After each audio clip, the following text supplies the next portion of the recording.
The show, a season-high 6 home runs and a series opening win. Game 2 is about Steven Strasburg. 1 run allowed and 8 more strikeouts for the league leader. Today they look to Tanner Roark to lead the way and finish a sweep in Seattle.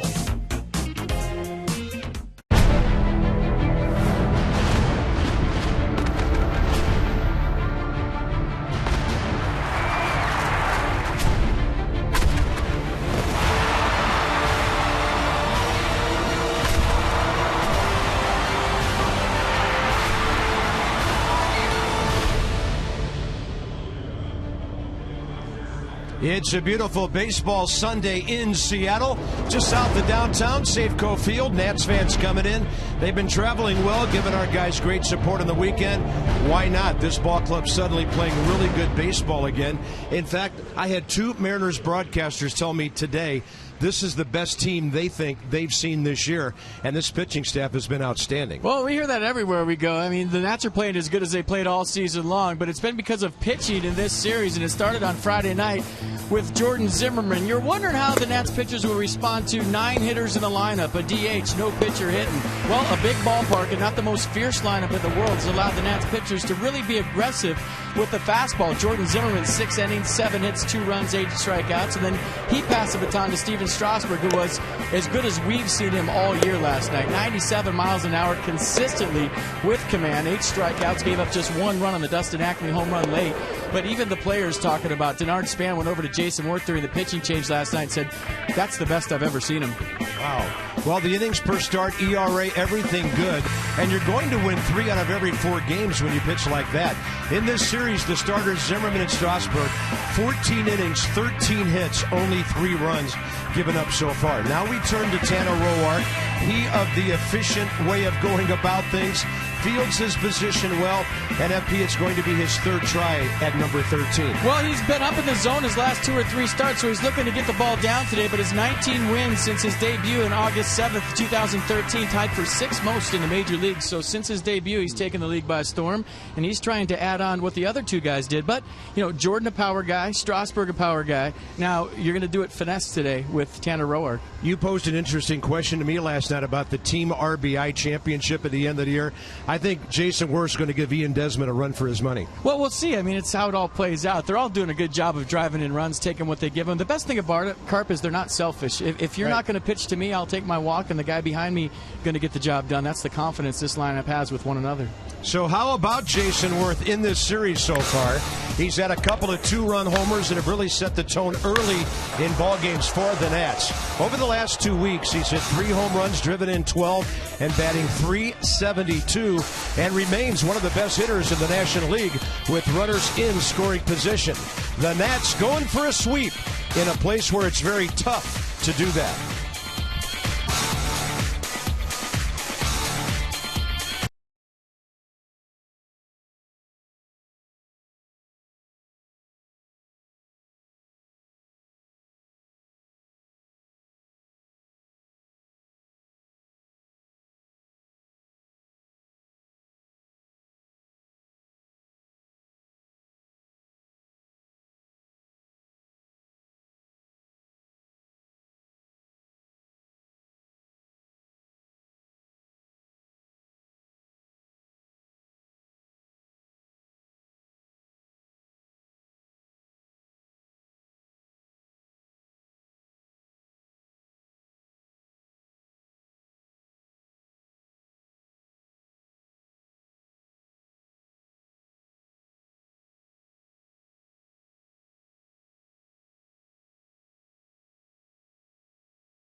here, south of downtown, kind of like Lodo, lower downtown over in Denver.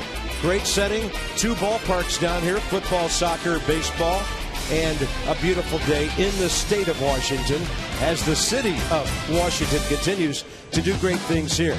Got some Nats game notes for you. 28 games to go and a 7-game lead over the Braves, who are 71-65. Atlanta, by the way, hosting Miami a little later today. The Nats are tied with Kansas City, best in baseball, 10 over in the month of August. And the Mariners have never beaten the Nationals. We're knocking on Formica here as we show you that 11-0 stat. And now it's time to check in on Hisashi Iwakuma, 33-year-old right-hander, 3rd year in Seattle. And he's been a pretty effective guy. He won't overpower anybody, FP, but he's hard to center. Well, he's a pitcher. He works the corners with the sinker. His split is his out pitch, and it goes straight down. Probably his best pitch. He'll elevate the fastball with 2 strikes, but a guy who very rarely throws anything over the heart of the plate. 7-2 over his last 10 starts with a 2.18, but last time out against the Red Sox, shortest start of his career, just 2 1/3 innings. So he gave up 5 runs. See what he's got in store for the Nats today. So he pitches for the Mariners, Roark for the Nats, going for a sweep. It's kind of been what you would call an unlikely road trip as far as the results so far. How about a sweep, and then it's down to L.A. after this one today.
Brought to you by PNC Bank for the achiever in you. And by visitannapolis.org, find it here. The Masson Ferry heading for points to the north. Maybe Port Angeles, maybe Victoria, maybe Vancouver. Possibilities are endless on a day like this. Visit trainsearch.com to find your local train comfort specialist dealer. It's hard to stop a train, really hard. So the humidity is higher than the temperature, but the temps will get there. 66 right now. Mostly sunny skies. It's absolutely gorgeous as we look north toward downtown Seattle. Now the Nats hitting 6th in the league at 253, but now they're up to 3rd in runs, 5th in homers. And they've hit 37 homers in their last 27 games in the month of August. Worth right in the middle of that, homering in 4 of his last 5 interleague games. And of course, Wilson Ramos, you could say the same for him. He had a 4-game streak going into last night's assignment as DH. He's back behind the plate. Nate Scherholtz gets an assignment in right field with Worth DHing. And here's Iwakuma, who has a big league record of 85 and 71. If fastball's 89, he'll move it around, in, out, up, down, all 4 quadrants. Slider, curveball. The out pitch is a slider more than a curveball at 21%. The split is his out pitch. It goes straight down. Sometimes he throws a get-me-over split, but with 2 strikes, the bottom drops out. Only walked 13 batters in 22 starts this year. So you're going to see a lot of strikes if you're the Nats. Got to go up there hacking. Don't really want to get to a 2-strike count.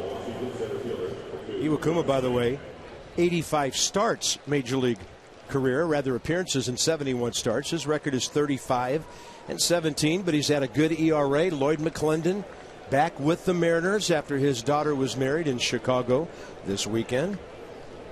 And so Trent Jewett, who will manage someday, I think, at this level, he is back at his customary bench spot.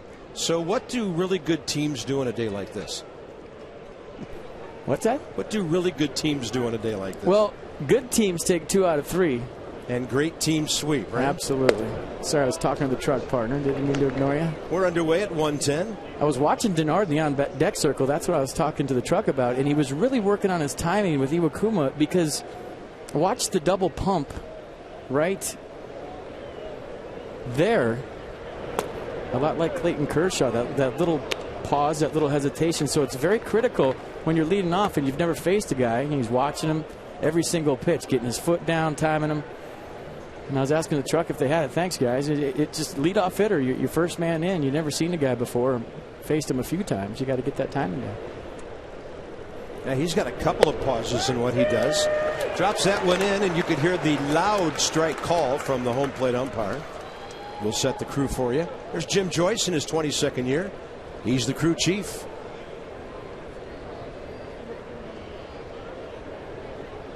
You won't have any trouble hearing strikes this afternoon. Pop that fastball up with 2 strikes as well. He'll get you looking down for the split, the sinker, and then throw that fastball, let her high. Gets a lot of fly ball outs for a guy that throws so many pitches down. And he'll be a guy who can strike out hitters while throwing the fastball 87 miles an hour because he works all 4 quadrants of the zone. Denard Span is a good contact guy. And he will slow his bat down on that one and fly it right to Austin Jackson. Nationals have scored 3 first-inning runs in this series to pressure the Seattle defense. And here it is. Ackley, Jackson, Chavez, the outfield. Miller, Seager, left side. Cano, Morales, right side. Mike Zunino behind the plate. Struggling with the bat, but this is one of the strongest power-hitting young catchers in baseball, and Seattle thinks they're going to have something special behind the plate with him for a number of years once he figures things out. Well, he's a hurricane. They're right. How can you miss? That he is. Anthony Rendon, a good series. 5 hits, a homer, 2 walks. Rather, 2 RBIs, a walk, and 2 runs scored. So he's been all over this ballpark. And by the way, 2 hitters in the lineup have faced Iwakuma before, and they're the numbers 8 and 9 guys, Cabrera and Scherholz.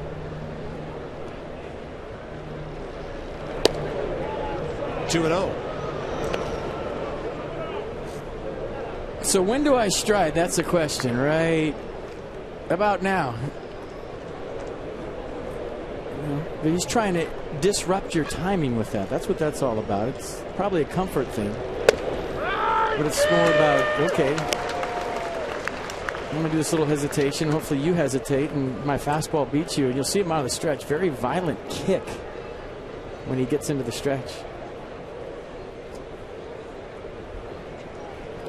2-1. Rendon way out ahead. Inside the numbers first time today with STG. He is invaluable. Even the hits getting up there.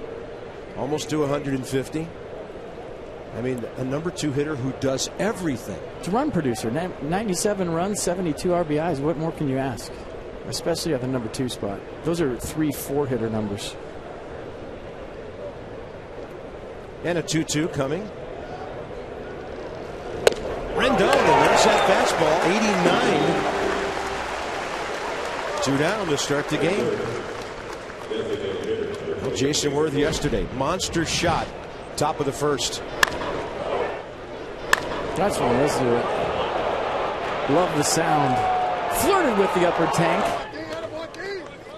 They put the Nats on top, 2-0. That's really all they would need. That was after that bad error the Mariners made to give the Nats a base runner. Worth made him pay. 1 run later on tacked on by Rendon, and Strasburg was brilliant in there to Worth. In this series, 2 for 7, the 2 homers, 2 walks, 4 batted in.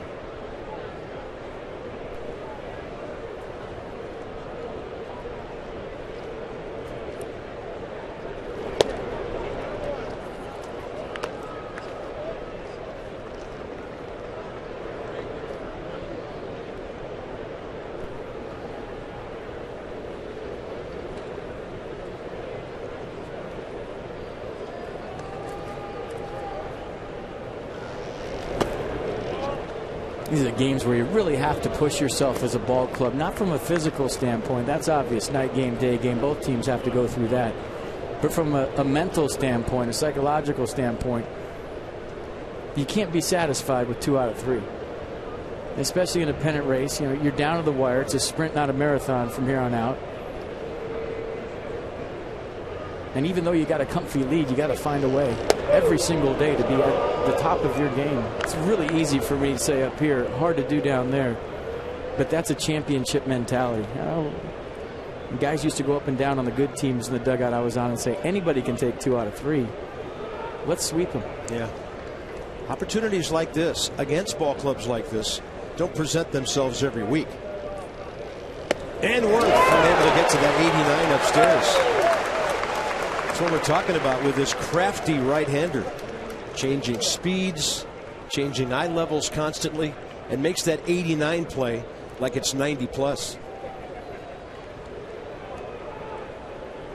He won 107 games in Japan before coming here 2 years ago. And Worth will ram that one out to right center. Over to cut it off, Endy Chavez. Worth motoring into second base. And with a head-first dive, he's in there. His 3rd hit of the series. He's had 3 hits, accounting for 10 total bases, double number 31. That's a perfect example of what I'm talking about. There goes a no-hitter, by the way, double in the gap. But when you have your team leader, your main guy, come out after a night game and do this, a hustle double to start things up, go head first into second base, that just sent a message to the whole Nationals dugout that we're going for the sweep. This is how we're playing today. And, you know, Jason Worth, no spring chicken by any means this part of his career, but look how he's playing on a Sunday day game after a Saturday night game. And that was a great slide, Jason. You should have saw it. Yeah, did he have any idea where he was at that particular time? He knew the bag was within reach. But that fires me up sitting here. Imagine what's doing those guys in the dugout. That's good stuff. It's not just about the double. It's how he did it. Well, some 2-out lightning from LaRoche is what the Nats are looking for here. He's driven in 15 runs this month, 6 homers. Got his first base hit in several games last night. But he has an RBI in this series on a sac fly Friday.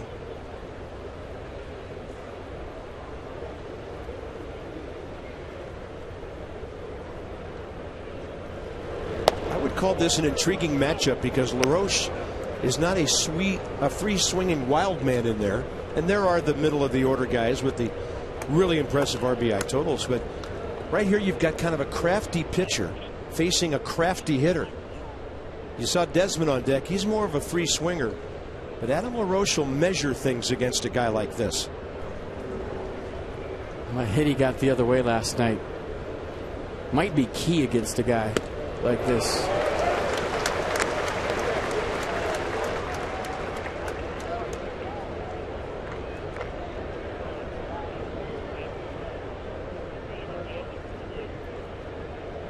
Pretty impressive. 4 hitters with at least 70 RBIs. One of them's over 80. Then you've got some power guys behind them in this lineup. That makes it even more impressive. And LaRoche will top that one over to the right side. That's Robinson Cano. He's going to flip to the pitcher on a 4-1. Worth doubling and stranded. Now it's Tanner Roark for the first time against Seattle.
personality. Yeah. But just like in this series, the Nats are on top. It's all right. He'll figure it out someday totally. Right now, he's half right. He probably lives here, but he really likes the Nationals. I would say he's a Bryce Harper fan. I'm just guessing. Dustin Ackley, the guy drafted behind Steven Strasburg several years ago, is on a 4-game hitting streak, 8 for 17. Offense, an issue at times for the M's. 13th in league in batting average and in runs. 10th in home runs. Kendrys Morales is at first base today, and Kristen Orfia. We've seen him with the Reds and with the Padres. He's their DH. And Mariners going to get a totally different look today than they got the first 2 games of this series with Tanner Roark. More of a sinker, slider, curveball guy. Fastball's been up the last couple of starts. He took a tough luck loss last time out against Philly, 3-2. Only gave up 2 runs on 5 hits over 6 innings. Struck out 2 Phillies, walked 1 through 103 pitches. Here's Austin Jackson in the series, 3 for 9. Came alive with a couple of hits and a stolen base last night. So with Seattle, he's hitting .248 in his 27th game coming over from the Tigers. That's on the corner. 1-1. He didn't like it.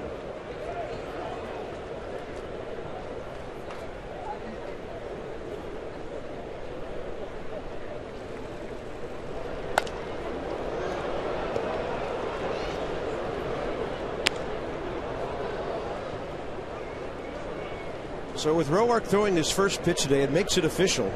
All 6 starters in this series facing the opposition for the first time.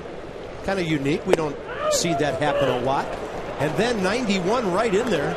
Austin Jackson, if guessing, guessed really wrong. A good way to start up for Tanner Roark. Austin Jackson, who's prone to the strikeout, gets a 2-seam fastball in the inner half, and good start for Tanner.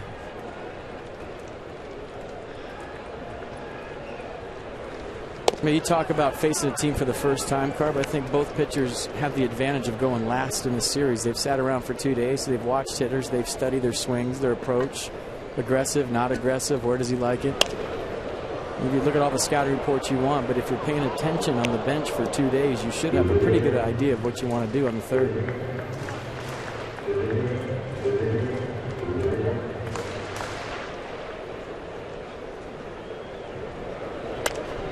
Just throwing strikes, taking a little bit off there. 80 fouled off to the left. Our defense for the Nats today, Wilson Ramos back behind the plate. After Jose Lobaton did a fine job riding the winner last night and getting 3 hits. Nate Scherholtz in right.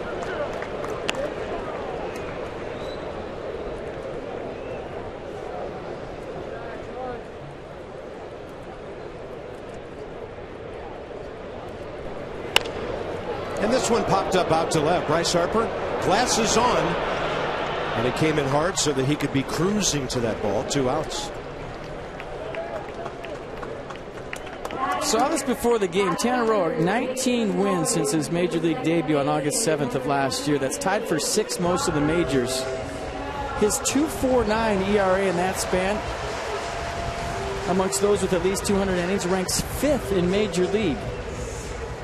In all of Major Leagues, behind guys like Clayton Kershaw, Johnny Cueto, Zach Greinke, and John Lester. How about that? It's pretty good company.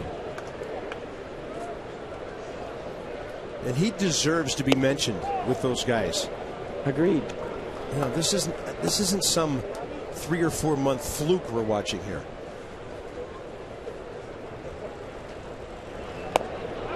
Robinson Cano looks at one. The count's 1-1. Cano, an 0 for last night, 2 for 7 in the series with a base on balls. 3rd most hits in the American League and the 3rd highest batting average at .325. Look at the late movement to get beyond the reach of Cano. Well, the changeup before was on the black. Cano didn't like the call, so what does Tanner do? He expands out there and gets Cano to chase with the fastball. That's a beauty on the Mercedes-Benz pitch track. I think with these 2 pitchers today, we'll be going to the track a lot. Very close. 2-2.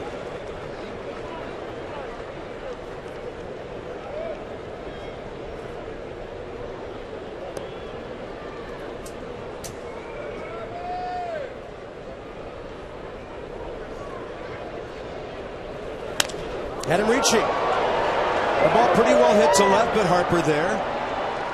And a 1-2-3 for Roark, the called strikeout. 2 fly balls to his left fielder. He's off to a good start. Hey, why not? Starting pitching's been great this weekend.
Amazing ballpark with the roof open on a magnificent day in the Northwest.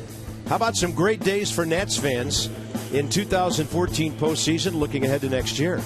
If you're a plan holder, you have till September 5th to purchase your postseason tickets.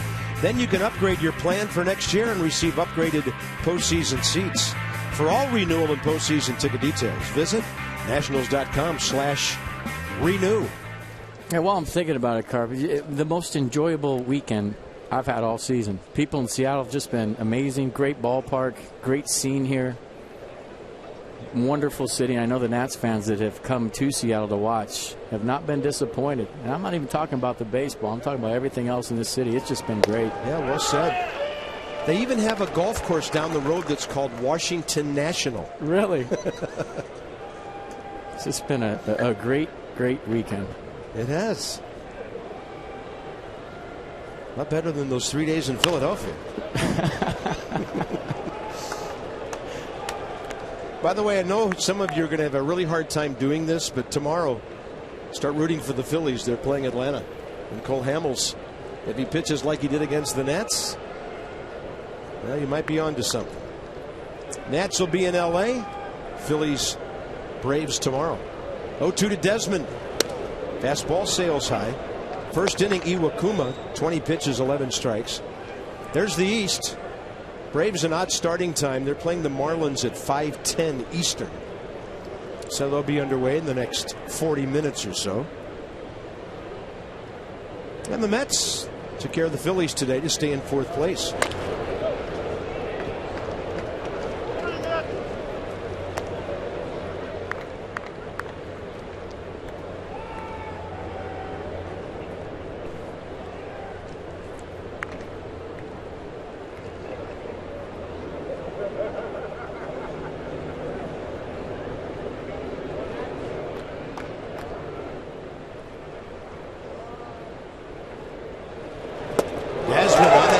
The breaking ball. Strikeout number 2. Nissan will track it. I tried to decide if that's the split and he just kind of turned it over like a slider, or was that a slider? And probably a slider at 78 on the outer half. Nat's trying to figure him out here first time around. I think when you have a guy that's deceptive with that double leg kick thing, the more pitches you can see your first time, the more success you'll have second time. You want to go up there and get a feel for it. When do I get my foot down? When do I stride? You know, see 4 or 5 pitches, and you may sacrifice an 0 for 1 to go 2 for 3, if that makes any sense, just to get a read on A first-time guy. Harper 3 for 7 in the series with a home run. And how about another one? See you later. Off the glass of the Stadium Club. And the Nationals are on top. And you can tell by the buzz in the crowd, they haven't seen many shots to right like that. Look at the buzz in the dugout. They're like little kids right now. It was about where was this going to land? My, oh my.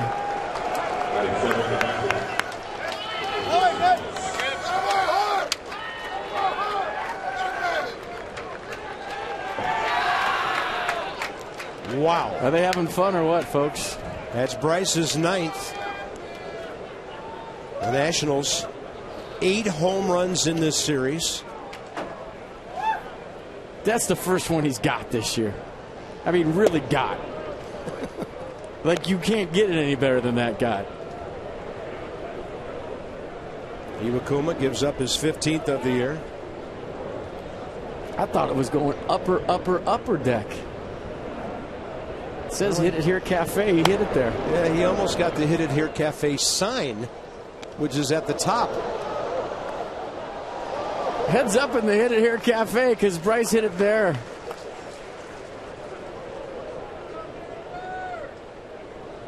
That was everything he had. Look out for Ramos here. Target away. He doesn't mind it out there, but that's a breaking ball that he can't get to. We've been given a preliminary estimate of 418 feet. I might have to add 20 or 30 onto that. Heads up with the Eggs Benedict. It's coming right at you. My goodness.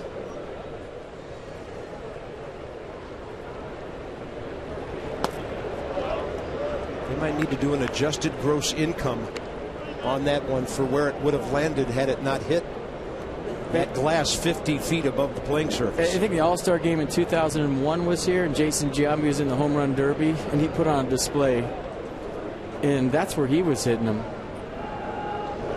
2-2, and Ramos able to stay alive. And playing for the A's in the same division as the Mariners in 2001, we came up here a lot. I've never seen a ball go this far in this ballpark, and the Nats have made this place look small for 3 days now, and it's not.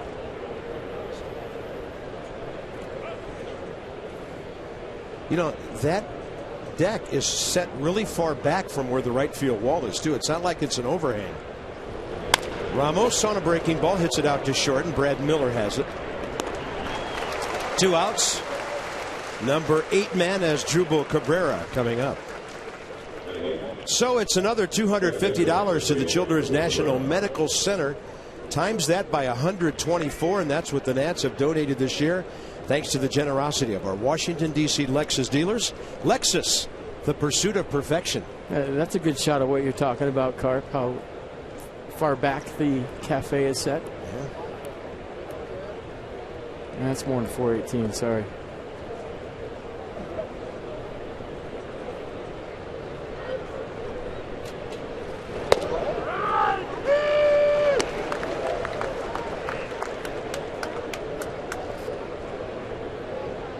I mean, there's some home runs as an analyst you break down. You say, well, he hung this here, he got the barrel there. That one you just turn into a straight fan and you can't believe how far it went. I mean, there's nothing else to say but watch it and admire it and be in awe of how far that ball carried. Cabrera has seen this pitcher more than anybody. 1 for 10 career with a base on balls against Iwakuma.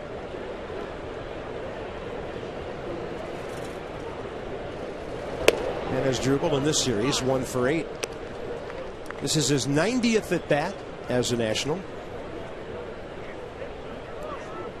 From the left side, he's batting .279, .247 overall.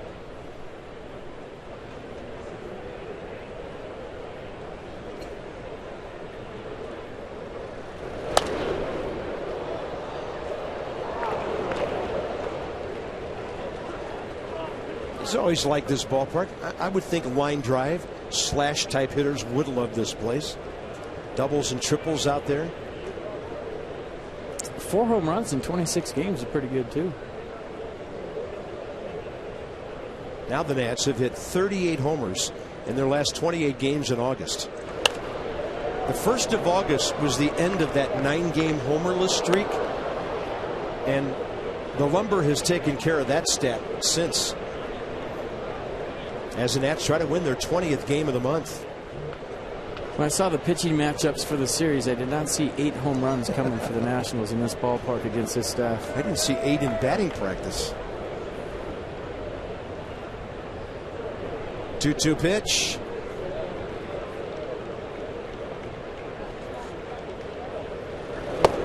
That's under his hands, and he swings back to the zone. 2 Ks, but with 1 out, Bryce Harper launching the 51st home run of his big league career. Monster shot, look out. Look at the glee on the faces of the Nats fans and the dugout.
Weekend, career number 50 and 51, so he's 4 for 8 here, and with a 1-0 lead, Tanner Roark back to work. Well, let's check out the swing. You remember when he was kind of flying off the ball? Look how long he stays closed right there, and watch the balance at contact. I mean, that's perfect balance, catches it out front, perfect extension. I mean, he was taking pitches a couple of weeks ago where he's falling out of the box toward the first base dugout. He just hit one about 450 feet and was in the same spot he started his swing. I think it goes back to what Matt Williams says about all those base hits up the middle, getting your hands in the right slot, and then if you make a mistake, he shoots you out of the yard. But that was the byproduct of those 4, 5, 6 hits in a row he had on the homestand up the middle. Yeah. 1 ball, 1 strike. Kendrys Morales leads off, and the off-speed pitch, he takes it the other way. Ian Desmond had him shaded up the middle and couldn't get there. So a soft single, the first Seattle base hit, with their slugging third baseman Kyle Seager coming up.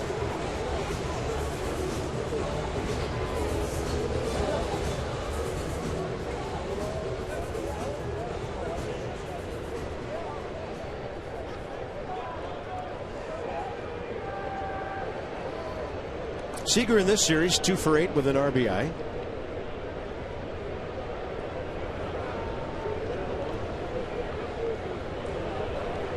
He's going to have his career year in terms of home runs and RBIs. He had 20 and 86 2 years ago, 22 and 69 last year.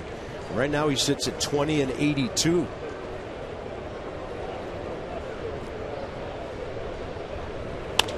And he goes the other way. Bryce Harper in the gap. Bryce busy today. 3 of the 4 outs so far into his glove. And of course the home run, 1 out. Inside the numbers with STG. Tanner Roark, first 4 road starts, last 9.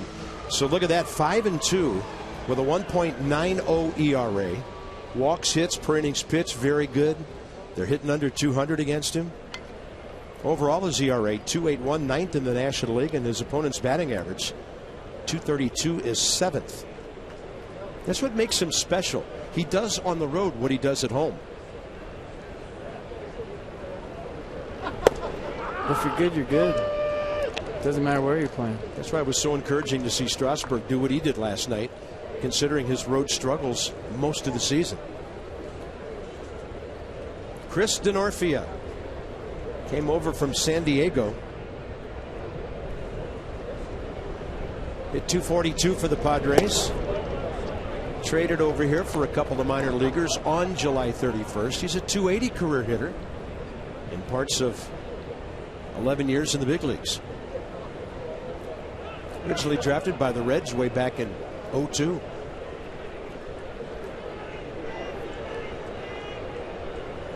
Runner goes. And he was reaching to make contact to protect the runner. It's out of play. So Lloyd McClendon getting the hit and run going here, down by a run in the second. It's time to tweet your photo. You know the hashtag. If you don't, it's Masson Fan Photos. We'll show it on a broadcast, and it's brought to you by AT&T.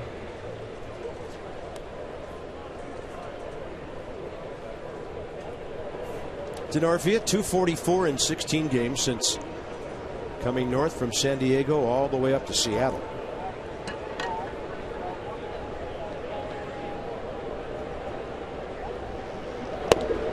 And the fastball, 92, missing low.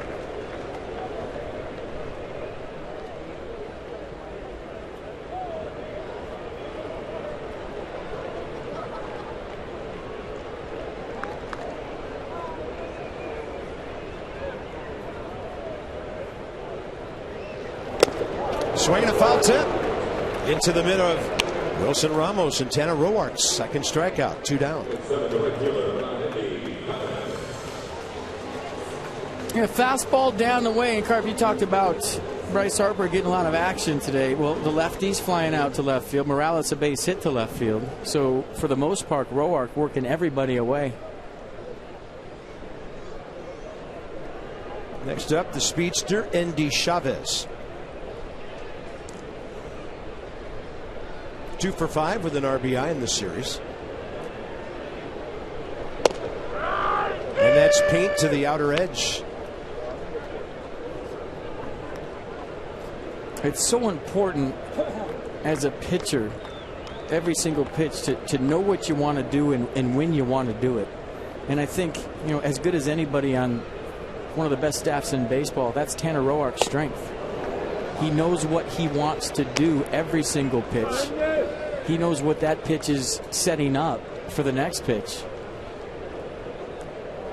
And he just has a plan. I mean, he's 2-3 pitches ahead every single sequence. You know who's on deck, who's in the hole. As good as anybody I've seen in a long time in that regard. So the fastball, the changeup, and now another change. But Desmond is playing up the middle. Easy to the bag for him. Roark gives up 1 single in 2 innings. Has a lead to work with. Nate Scherholz straight ahead, top third.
Downtown, the Kingdome used to stand just north of here. Ken Griffey Sr. and Jr. would become teammates August 31st of 1990. Looking at the numbers in the dugout together. They had back-to-back singles early in the game, onto the field, off to the field. When you think about it, it's an unbelievable accomplishment in this day and age of baseball. Jr., by the way, was here for 11 years before he went to Cincinnati. And I tell you, FP, when I saw him play at the Kingdome, going up against the wall and making those catches and hitting the ball out of there, I thought he was the best young player I'd ever seen. He was unbelievable. And a very hitter-friendly park, especially to right field. You know, that ballpark was a bit of a bandbox for baseball, but it's not like the homers he hit went right over the wall. I mean, many of them upper deck. He was so spectacular. Just a couple of blocks to the north of us here. Nate Scherholtz in the air, deep center. Going back, Austin Jackson, and it's 2-0. Nate Scherholtz, first hit as a National, leaves the yard. And the Washington Power Company continues doing it up here in the Northwest. Shooting percentages in the Nats dugout either going way up or way down this series. 9th home run in the last 2+ games. I mean, they got plays going. They're running their own offense in there, setting up the dunk for Scott Hairston. And Nate hit 3 balls right on the screws on Friday. Nothing to show. This time checks in with his first knock, like you said, and it's a homer. His 7th of the year, 34th RBI overall. How about that? Worth DHs, Scherholtz plays right, and he joins the home run brigade. And everything Mike Rizzo does turns to gold. I mean, he really hasn't hit a ball off the barrel since he's been here. I know that's his first hit. But they've adjusted his swing. They've stood him up more. That's a fair ball by Span. He's going to tie a Nationals club record with that base hit. He's into second base. And Denard Span, 36th double of the year. And we'll have more to tell you about what that base hit does for him as he's aboard with nobody out. Well, first time up, you do your homework. You see the double leg kick, you get your timing down. Second time up, you make the adjustment. So maybe Denard Span with his foot down a little earlier than his first time. Figures Iwakuma out and slaps the double down the right field line. Here comes the trainer. Is that the translator? Excuse me. I thought the trainer for the Mariners was coming out, but that's their translator. Rick Waits is the pitching coach. By the way, Span not only slapped the ball, but he slapped the base. So let's go STG inside the numbers and tell you what Denard just did. Tied the Nationals record for most hits in a month. Dimitri, the first to do it in 07. Christian Guzman, the great switch hitter. Ryan Zimmerman, no surprise he's on that list. I think that was the year he had the 30-game hitting streak, right? And then Nigel Morgan later in 2009 when he came over to our ball club and made a big impact. And by the way, Span might have 2 or 3 more chances to grab that personal record. It's not a franchise record. There were some Expos who had more hits than that, but for the Nats, well done. Whatever the Japanese translation is for get the ball down, that's what they just talked about. Because he's been up with the split and the fastball here. Interesting. All 4 Washington hits, extra bases. Worth double, Harper homer, Scherholtz homer, Span double. 9 homers in the series.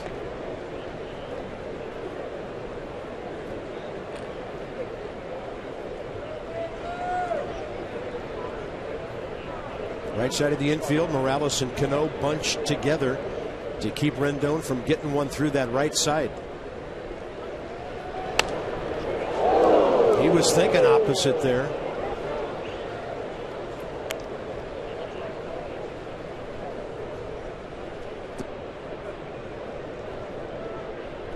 The one thing that Anthony Rendon has to be careful of, he's so good at inside outing balls. He gets into the mode of thinking that he can take any pitch and hit it to the right side. Sometimes he tries to take that fastball in or the curveball in and try to push it over there. And that's hard to do. Runner going. Rendon will fly it out to right center. This ball carrying. And right up against the wall is Jackson. Span came all the way back and still tagged over to third.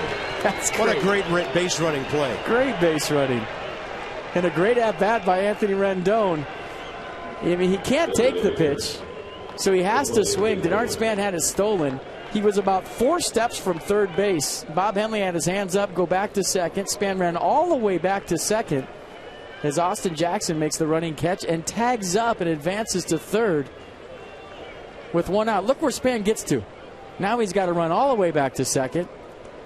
Jackson makes the catch. Denard gets back to the back. Here we go. I mean, you got to be in shape to do this. Watch. Get all the way back, full speed, touch the bag, and go right back to where you just came from. That's great base running. And we always wondered why our coaches made us run those line drills. Yeah. Well, there was one at the big league level that paid off in 90 feet. Infield in, and Worth takes 89 over below. The best thing would have been if Jason swung at the first pitch and it was a medium fly ball and he had to tag. Yeah, let's hope Denard can find a way just to ease it on home and put the Nats on top by 3. But here's Worth. We talked about his runner and scoring position numbers. 348 on the year. The Nats continue to press the attack here in Seattle, putting all the pressure on the home team. And Jason didn't like the fact that he couldn't extend there, so he took it. The ball was in on the hands a bit. Well, the reason he has 75 RBIs is because he uses the big part of the ballpark in these situations. Iwakuma wanted to pull that baseball, and he's not in pull mode. I mean, if you hang something out there, he'll pull it, but he is thinking about a fly ball to center or right center.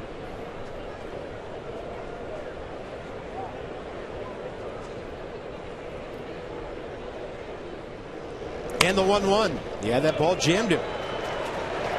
To the shortstop, Brad Miller, 2 outs.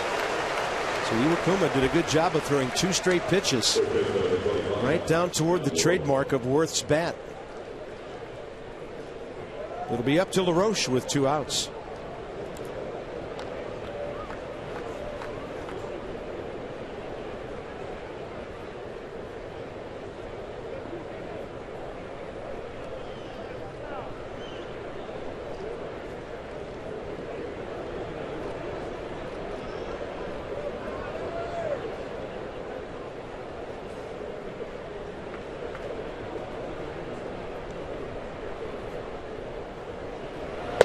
First time up, Adam rolled over a ground ball to Cano. Looks like most of his outs lately have been ground balls topped to the right side.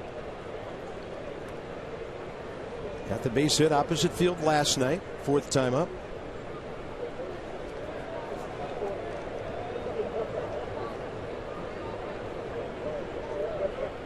In this series, LaRoche has had 6 ground ball outs to the right side of the infield.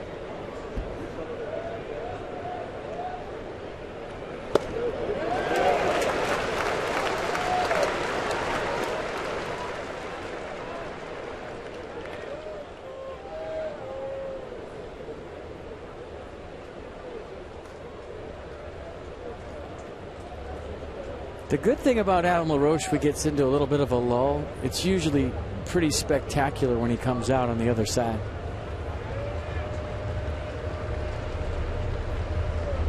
Go-to pitch. And that got him down and in. So Span was at second base, no outs. Third base, 1 out. They couldn't get him home, but Nate Scherholtz got himself home with a mighty blast out to right center. And this home run puts the Nats on top by 2.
The Nationals have hit an amazing total of 9 homers in this series. And you can join Adam LaRoche and Desmond Denard Span, Craig Stammen, and a bunch of the Nats next Saturday, along with Lincoln Brewster. Faith Day at the ballpark after the Nats play the Phillies. It's a 4:05 game. Special group pricing available. For game tickets, more info, 202-675-NATS, nationals.com/faith. Tanner Roark back to work. Mike Zunino, the catcher, lifting one to left. And, oh yeah, it's Bryce Harper again. 4th put out of the day. 1 pitch out.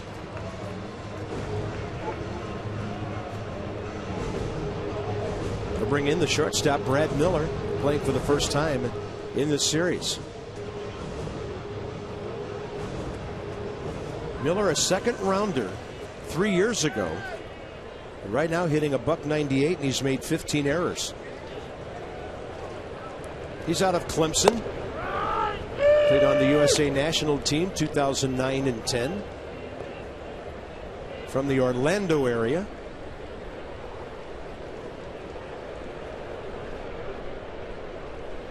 That ball rocked out to right center. Span trying to cut it, and even though he does, it's moving away from second base. And Brad Miller has an easy stand-up double. That's his 11th double to go with 3 triples and 8 home runs.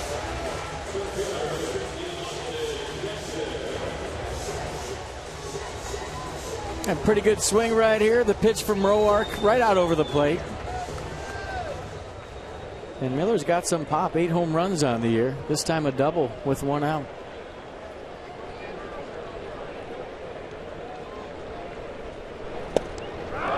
That ball gets through Ramos. And the crowd's groaning. But FP, you've talked about this before. Sometimes when the ball's right behind the catcher or the umpire, hard for the base runner to see. Well, you can see it, but there's no depth perception. So when you're standing on second base, this might be the view you see.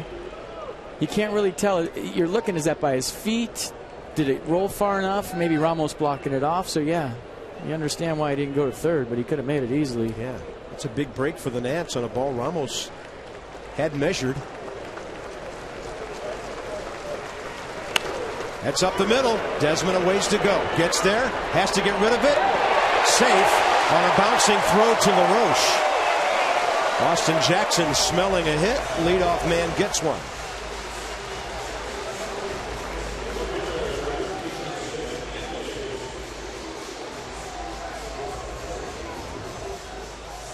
He went a long way for this one. He tried to use the dirt and a hop and throw it across his body, but Jackson too fast. Good range by Desmond.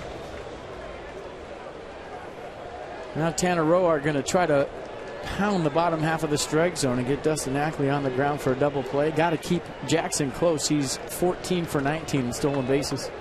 Yeah, tough situation here.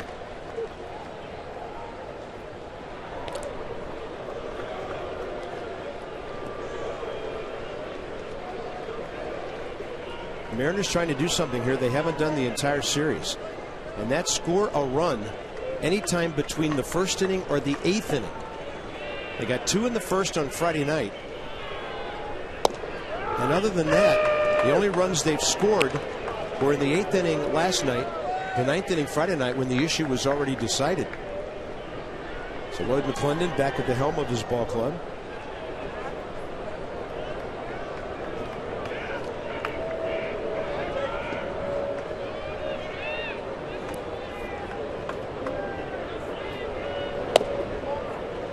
Outside, 1-1.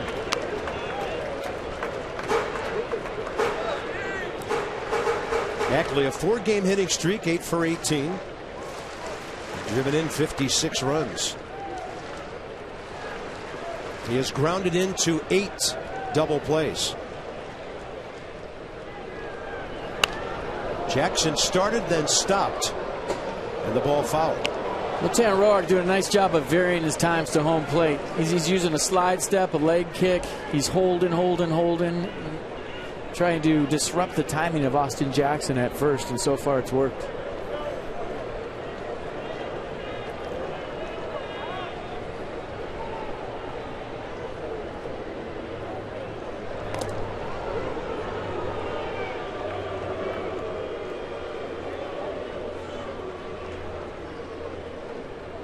Just seeing if he's going back easy. Didn't tip anything.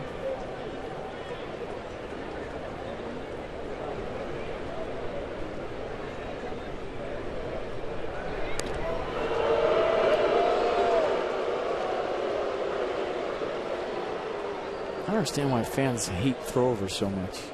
I think they boo throwovers more than anything in baseball. It's the big hurry. Fastball upstairs.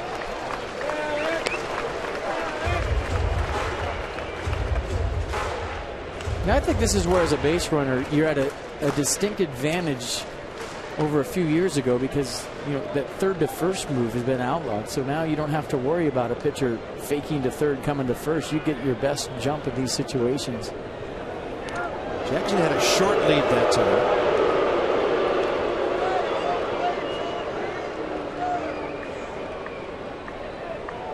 And everyone's just looking to see how he gets back in the Nats dugout. Does he have a false step? Is he getting back easy? Trying to see if he's thinking about running. Target away. Roark misses outside. So a tough situation. Runner at third. Fewer than 2 outs. Fast runner at first. Dangerous hitter on deck. And Mercedes-Benz tracks the entire AB here. Almost everything away.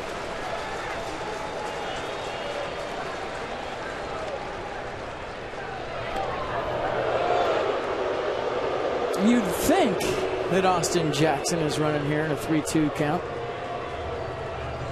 Actually 74 strikeouts on the year, but that's in 432 at bats. So he's a guy with power who usually gets the bat on the ball. He is running, and that takes Ian Desmond out of where the ground ball went through. You talk about a perfectly placed base hit. Desmond broke to the bag, grounder right behind him. Seattle on the board.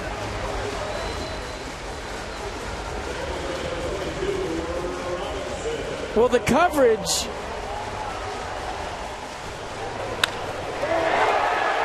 with the pitch and the way the left-handed hitters have been hitting Tanner Roark today was a little bit odd. The two-seamers have been all the way to lefties. They've been hitting everything to left field. Ian Desmond decided to cover there, thinking that Ackley would pull the ball, and he went the other way. Now the tying runs at third base with Robinson Cano. He's driven in 71. Hit a fly ball to left. First time up.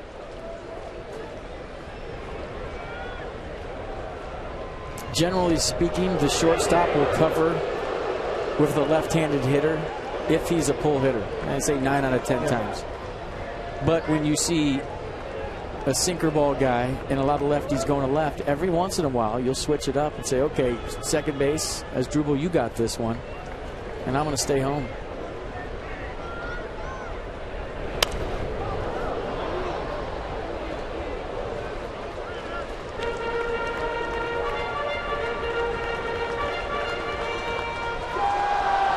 Inside the numbers with Jeep.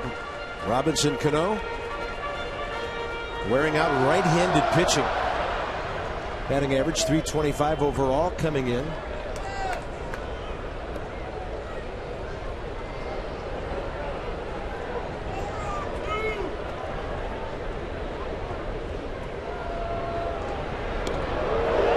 Also on a 3-2 steal as a middle infielder. You want to hold your ground as long as you can, because it's usually a ball that's put into play based on the pitcher you have. If you have a pitch to contact guy, now I'm going to really try to hold my ground as long as I can before I cover. Well, there's one that should work out. Turned well by Cabrera. So a 6-4-3. Mariners get 3 hits in an inning for the third time in this series, but the Nats make them settle for 1 on a huge double play ball.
Virginia 2-1 as we head to the top of the 4th inning.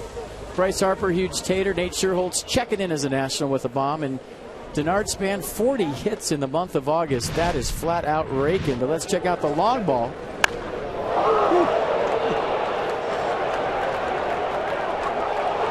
I mean, that was Barry Bonds-like where he went right there. And Nate Sherholtz, after hitting a bunch of balls hard as a national, finally checks in with his first hit, and it was a home run. So 2-1 Nats as we start the top of the 4th. Desmond Harper Ramos. Breaking ball was hanging. Ian went after it. He struck out first time. Iwakuma, first 3 innings, 52 pitches, 36 strikes. So the Nats have really had the Seattle starters working on high pitch counts in this series.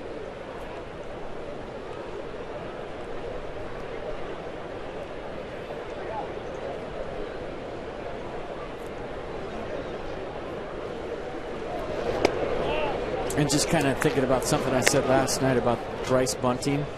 That's why I'd rather see him swing away. Yeah, that was more fun than a bunt. That was the slam dunk, not the layup.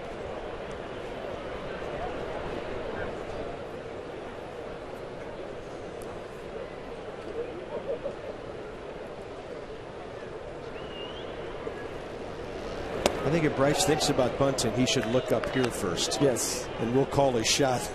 Have a big thumbs down, and I'll say, swing away, big boy, swing away. Like he would look here for advice. 2-1 to Desmond, 3 for 10 in the series. This guy gives you so many different looks. 88, that ball just kind of tumbling to the outer edge.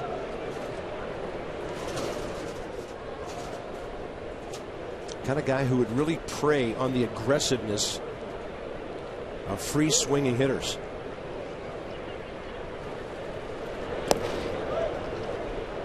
And the count is full.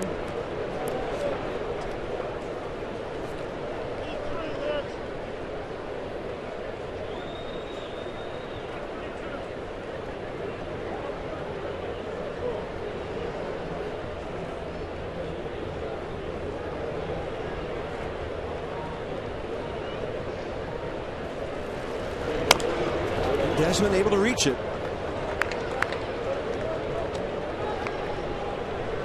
It made a funny sound. He hasn't checked his bat. I was thinking the same thing. It had kind of that crackly sound coming off the end. He hasn't tapped the knob on the ground yet.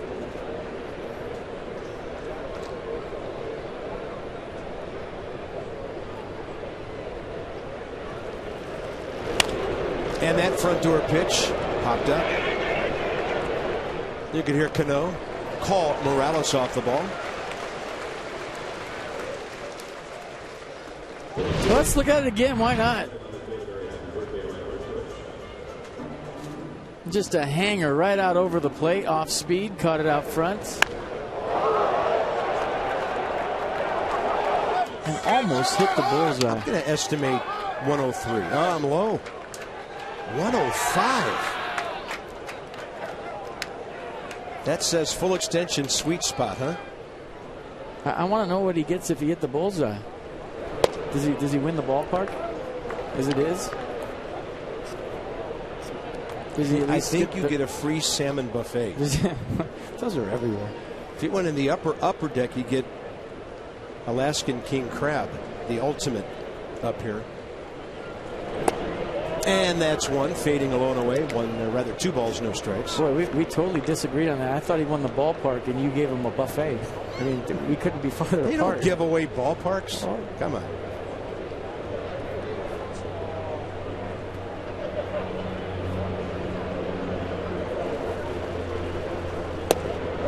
Three and 0.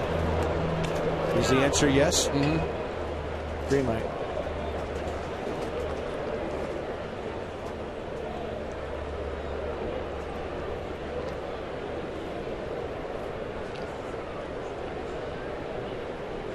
Target is away. And a generous 3-0 call from Jim Joyce. Considering the pitcher missed on the opposite side of the plate from where the catcher was set up. maybe it was an illusion that he actually missed the zone. But now it's 3-1.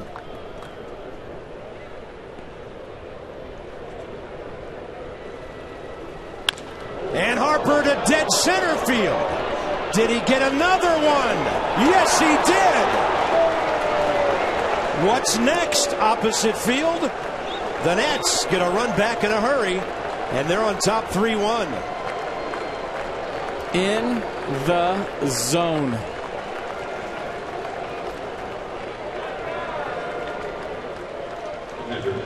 And thank you, Jim Joyce, for calling that strike one.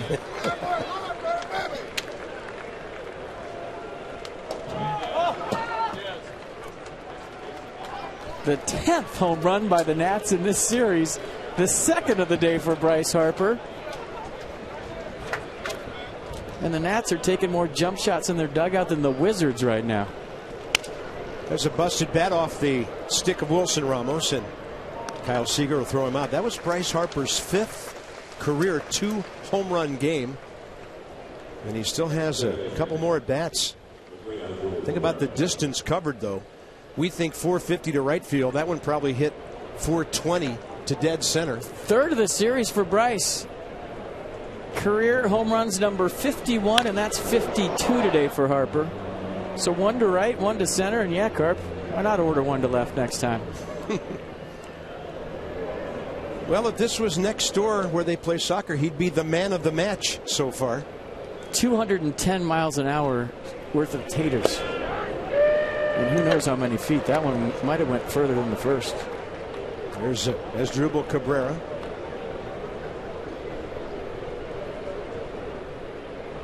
Important for the ball game, though. The Nats got that run right back that Seattle had to get 3 hits for.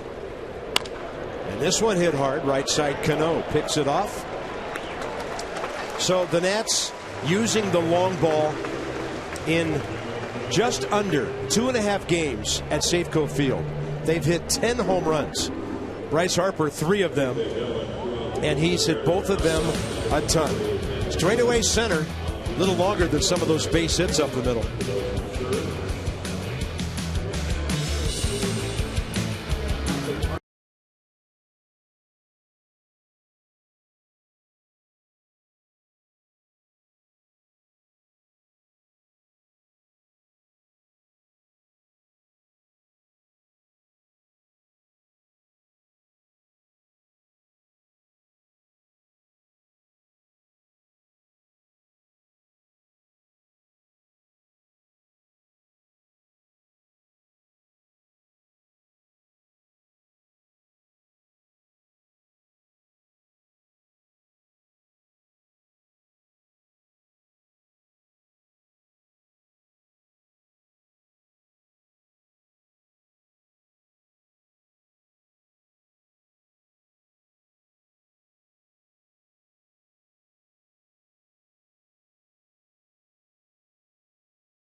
At Safeco Field, we've talked a lot about the helmet toss that happens in the Nationals dugout after home runs, and I've done some hard-hitting reporting on this topic over the last few weeks, kind of compiling information, waiting on the right time to release it. I figured now's the opportunity, given the home run barrage that we've seen. It turns out that Kevin Franzen is the main originator of this whole trend, perhaps not surprisingly. He told me that it's kind of happened organically. It wasn't really anything that he planned, but man, has it evolved. Friday night, Drew Storen took 2 shots in a row with a helmet. The first one was blocked by Jose Lobaton.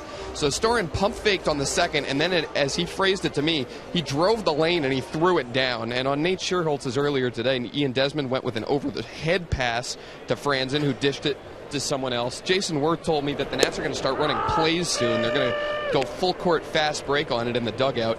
And Gio Gonzalez often serves as the hoop for this, which concerns him a little bit. He says, just watch out for the face. I'm fine doing that. Just protect the face here at all costs. Yeah. As long as nobody's taking charges, we're good. 126 home runs on the year now. And the Nats have hit 40 in their last 28 games, including today. Kendrys Morales, base hit going the other way. A little soft liner to the right of Ian Desmond, who I notice isn't shaded quite as far up the middle this time. And on a pull, a straight pull to Adam LaRoche, Tanner Roark. Maybe a little momentum for him, getting that double play ball to Robinson Cano, keeping that runner from third from getting home. And now a quick out in the fourth inning after another Nats home run. So that'll bring in Kyle Seager, who flew out to Harper first time up.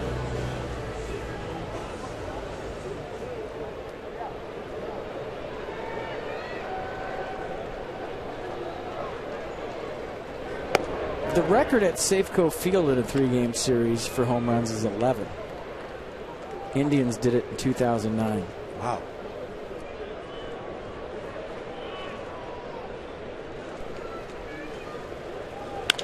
That ball hit hard. No chance for Cabrera. And a base hit for Kyle Seager, who's now 3 for 10 in this series. All right, just a reminder, as you enjoy a cold one on this Sunday afternoon, look forward to Miller Time later in the game. That is brought to you by Miller Lights.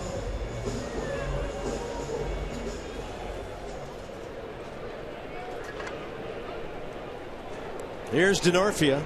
Struck out swinging first time. You couldn't show that promo for Bryce a couple of years ago. He wasn't old enough. That's right. That would be a clown promo. Yeah, bro.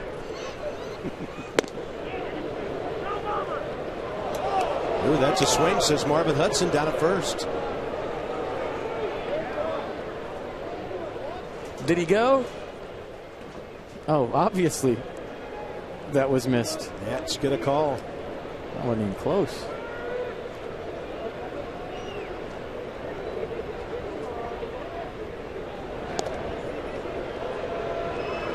Might have been going right there. Did you see him get back kind of slow? 6 stolen bases, caught 5 times, but he had a little lean.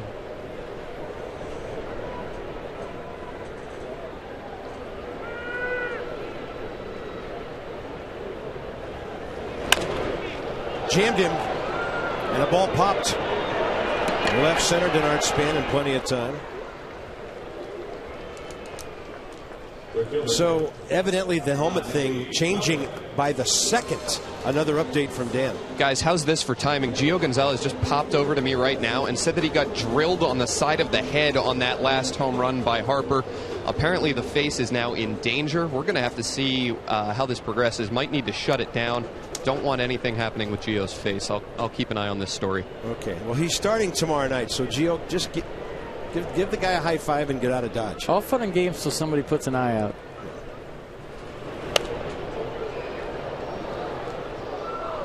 Either that or everybody in the dugout wears a helmet. Endy Chavez. Bouncing ball up the middle. Ian Desmond went to the bag unassisted for the last out of the second inning.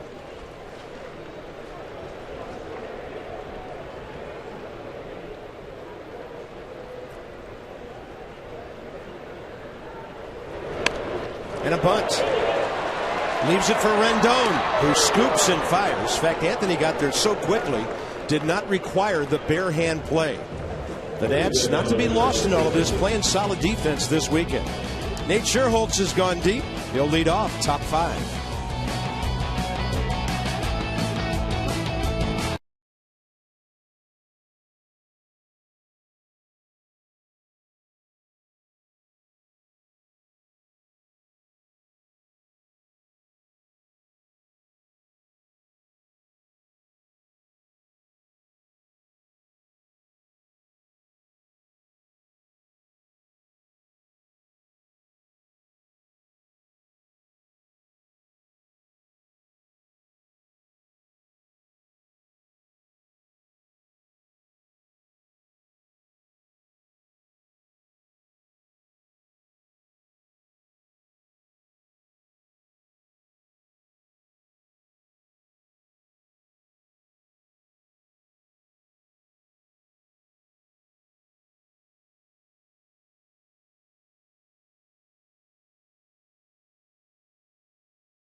for Harper, one for Shearholtz. And we're going to the bottom of the fifth inning. Don't forget about those Miller Lite Party Nights at Nationals Park Thursday, Friday, Saturday. Ticket, drink. It's a great deal starting at just $22. You can also enjoy the Miller Lite Party Night Happy Hour featuring live music, $6 drink specials at the On Deck Bar before the game. Now, some restrictions apply. Get your tickets online, nationals.com/party. I just went next door during the break and talked to the fine Seattle broadcast team of Dave Sims and Mike Blowers, and they are in awe of the power display the Nats have put on here. The 10 home runs they've hit in this 3 games is the most they've ever hit in a 3-game series. And they said they just don't see balls go off the cafe in right field very often. Bad news for them. 5 innings left. With this one too close to call. There they are. And Dave on the left, one of the great NFL radio announcers in the country too. Does a great job, and apparently you have to wear the team colors in the broadcast. And Mike Blowers hit a couple of tape measure home runs up at the Kingdome when he was playing. Fan favorite here in Seattle for years.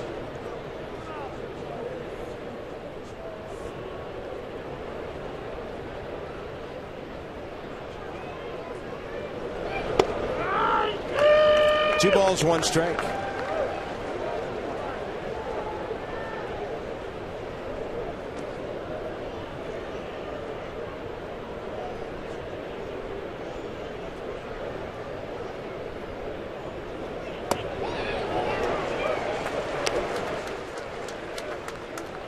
Nissan will track it. 2 balls, 2 strikes. Kind of talked about it before, but Nate was really crouched as a Chicago Cub the last 2 years. Legs way spread out, knees bent, kind of just sitting on a stool as he was in the batter's box. You see what Rick Shue has done with him. And that's what Jim Joyce does with him. Punches him out. Strikeout number 5 for Iwakuma. Yeah, bottom of the zone right here with the fastball, but the point I was trying to make is it's kind of freed him up. It's the first time he's struck out. He's barreled up every baseball in about 6 at-bats as a Nat. That was the 2-1 pitch was that at-bat with the split. And on that replay, that thing sure looked like it was playing faster than 88. You know, it does, and not even judging by swings. Just looking at it with the eye, it looks like it's way harder than upper 80s, and I'm trying to figure out why. Yeah, some guys are 0 for 4 by the time they figure that out. Might be the hesitation. It might be how he goes all slow in his windup, then kind of jumps at you at the end. But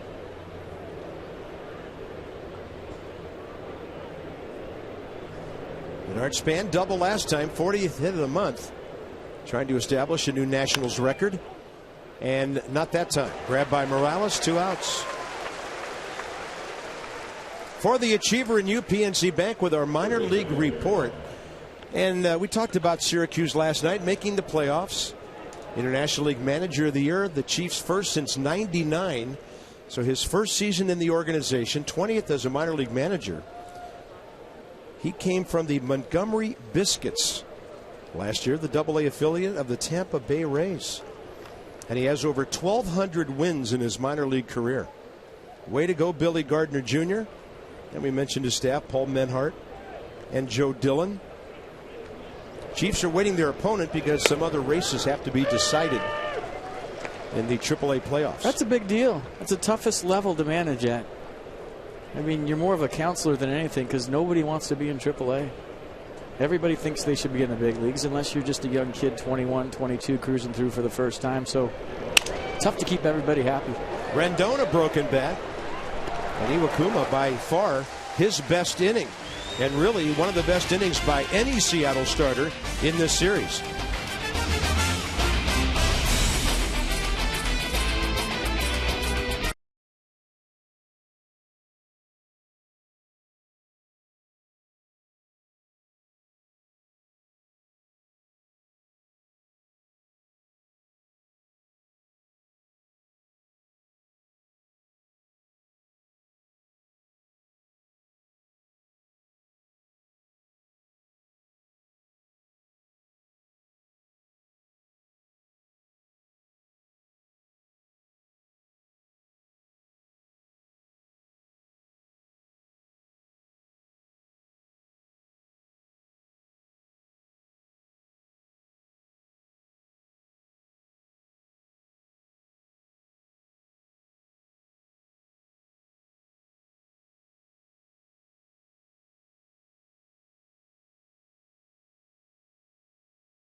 Washington Nationals and may not be reproduced or retransmitted in any form.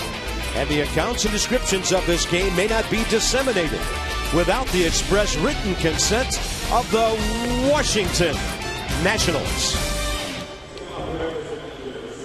3-1 Nats as we head to the bottom of the fifth inning. It's time for your Masson word of the day, and today it's superior. Look at Gio. He's ready to be a backboard officially now. He needs a catcher's Masson. So looks like he's going to the roller derby. Text superior to 29292 for your chance to win a meet and greet with that guy. It's brought to you by Jiffy Lube. Leave your worries behind. Start getting the 4-syllable words. Come on, spell check. Yeah. Here's Mike Zunino, the catcher, out of Coral Gables, so it's a wonder Miami didn't keep him home. He went to Gainesville, played for the Gators, took him to the World Series 3 times. This guy in 1 year won the Golden Spikes, the Johnny Bench, and the Dick Hauser Awards. He's going to pop up to Denard Span and Tanner Roark. Typical Roark fashion, bending, not breaking in the third, and now using the momentum from that Cano double play ball to get into the fifth inning here. There he is. There's the backboard. Now he's ready. You just need one more tater, Gio, but yeah, there you go.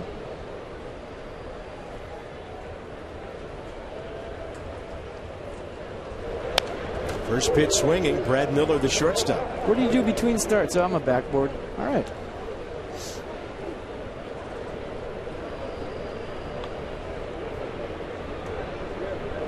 Having fun. Well, let's just hope Gio's smiling in the fifth inning tomorrow night. When you're winning and you're in first place, you pretty much can do anything you want. And it's colorful and funny. You do that when you're losing, everyone's saying, oh, what a clown. But when you're winning, hey, everybody's having a good time. We all are, right? 0-2, and Brad Miller, easy take. His double got their rally started in the third. Jackson and Ackley following with base hits. All that with one out. And then the aforementioned double play ball.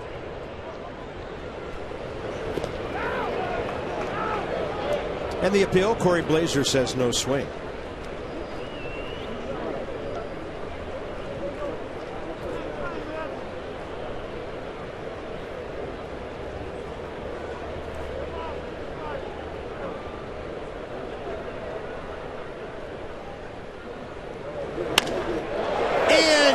Desmond just can't get up there to grab it. Looks like another two-bagger. Nope. Span got to it quickly. Runner can't tell the throw's going to be offline. He's looking for the quickness of the release. That's a big play by Denard Span. Well, they've done a nice job of that the whole series. Bryce Harper last night held a couple of would-be doubles into singles, and Denard Span hustling over. Bryce, too. I mean, both of them were right there. And how many times have we seen outfielders go, okay, that's a double, I'm just going to make sure it's not a triple. But Bryce last night, Denard today, doing a nice job of hustling to the baseball and holding runners at first base and keeping the double play in order. So Roark's most troublesome hitter today, Brad Miller, 2 for 2. Here's Austin Jackson. Ground ball up the middle, infield hit last time, as Desmond had to range far to his left.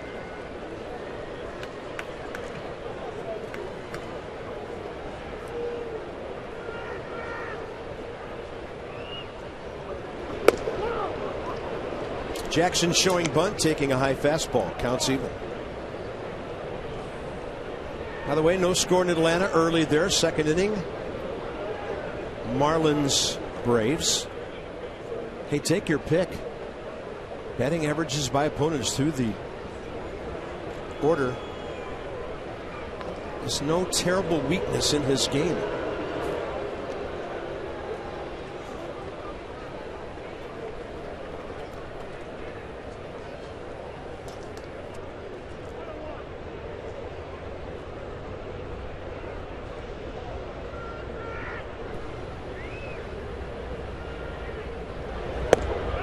It's high in the zone with 83, a slider for a strike.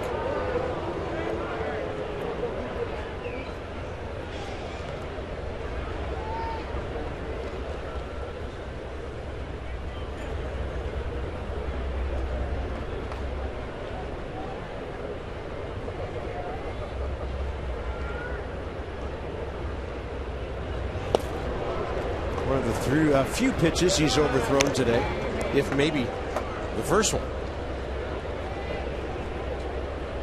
And trying to work down and get a ground ball, obviously.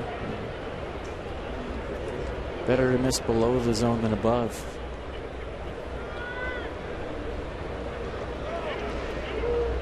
Two-two pitch. And another flare. Here comes Span. Can't get it. Bryce Harper backing him up. Boy, Austin Jackson's got that bloop thing going. That's his third bloop hit. Starting last night. I think he might have had 2 last night, Carp. Yeah, he did. I said third. And then one today? Oh, well, yeah, one today on a grounder. Yeah, bloops, infield hits. And he's finding all the holes, isn't he? Good effort by Span. Good backup by Bryce. That enabled Denard to go for it. You know, as the off-outfielder right there, Carp, you can talk to the center fielder if you're close enough and say, go for it, go for it, go for it. If he knows you got his back, it enables you to make a play and not have to worry about if you stop it and keep it in front. Well, now here's where Roark needs that ground ball again. Cano on deck. Mariners have out-hit the Nationals 7-5. They have a singular attack, except for one double by Miller. Every one of the Nationals' 5 hits, extra bases.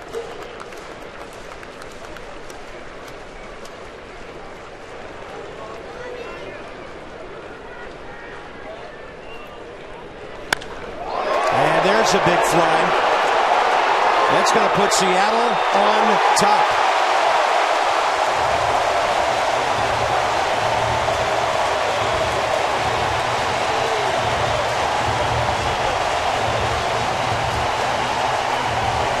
First time they've led in this series since the first inning Friday night. Missed all the way across the plate. Ramos wanted it away, and we saw Ackley last night do the same thing on a Steven Strasburg fastball. Look at the miss. He likes it inside. He showed that he has power to right field. And almost the same exact pitch that he hit out of here last night. He hits out of here again today. This time it does some serious damage. Yeah, that's a 4 RBI day for him.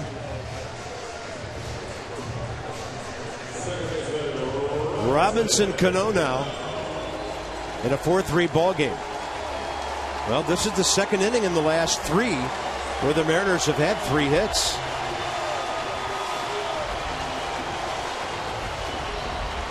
Loop and a blast.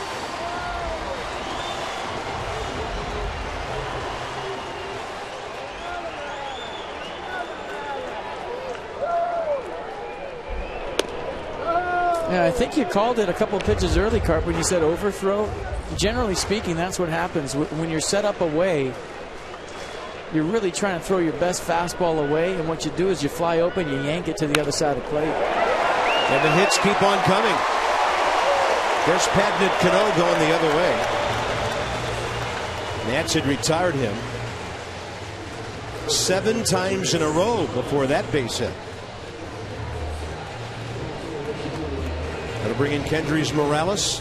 Nobody throwing in the bullpen yet.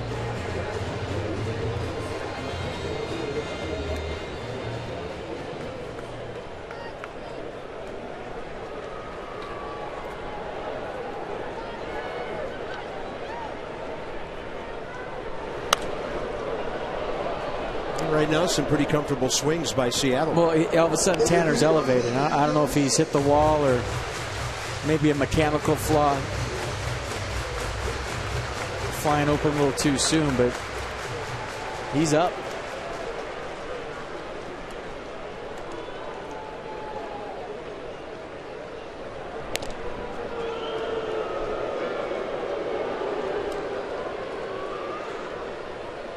Cano 10 for 12 stealing this year.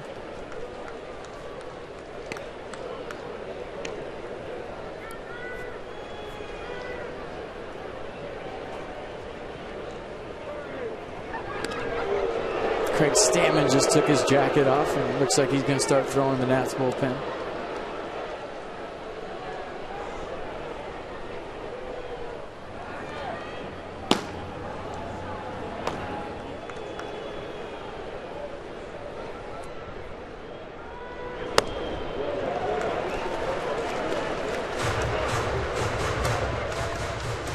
was Seattle's second home run of this series. Ackley has hit both.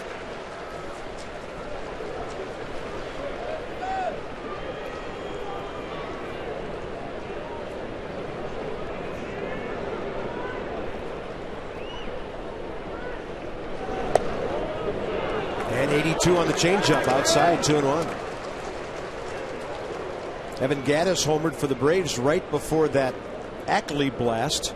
So they lead 1-0 on his 21st. Atlanta at home against Miami.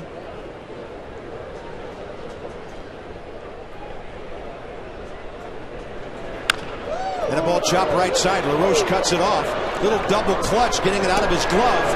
And then Desmond calmly turns the 3-6-1 double play. Big inning for the M's. 4 hits, 3 runs. Ackley going deep for all 3.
First time in 2.5 games, 4-3. I'd like to welcome those of you who saw the Orioles hold on to beat Minnesota 12-8 in a wild one at the Yards today. So top of the 6th coming up, and we check in with Dan. Bob, this is Jason Wirtz's 9th time serving as the designated hitter in his career, and while it's a small sample size, he's had a lot of success when getting the DH duties. Wirth used to hate DHing, but now he loves when he gets a chance to tackle that role. He said that it allows him to rest up a bit and get off his feet, which can be important when he's banged up. But more than that, Wirth said the DHing really allows him to focus on his at-bats and go in as prepared as possible. He can go down to the cage, take some swings, and work on things in between ABs, and then be ready to hack. Wirth told me that earlier in his career, he wasn't as mentally able to handle DHing, that it would, if he struck out in his first at-bat, it would eat at him too much over the course of the rest of the game. But now it's something that he really enjoys, and he's gotten a chance to DH twice during this series.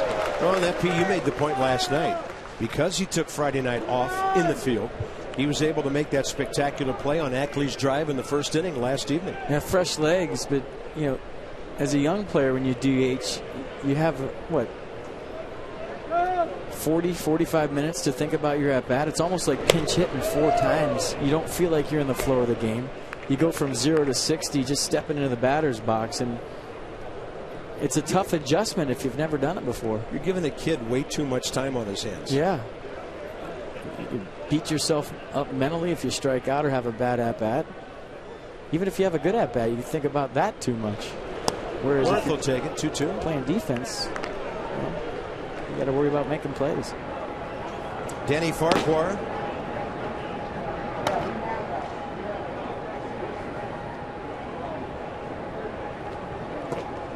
Iwakuma today 76 pitches in his first 5 innings.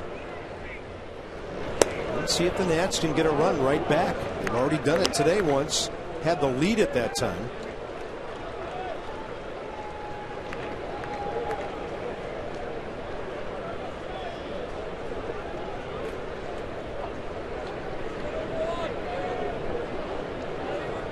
And a full count with LaRoche on deck. Off the end of the bat. It's going to be close. And hitting the facing of the barrier. No chance for Endy Chavez to get there. Nats box. Home runs today. Harper, his 9th, 1 out, 2nd inning. Schierholtz, his 7th, leading off the 3rd, and Bryce again 1 out in the 4th. A couple of doubles mixed in. Worth in the 1st inning and Span in the 3rd. Span's 40th hit. 2 taters. You always got to sit by a skipper when you have 2 taters.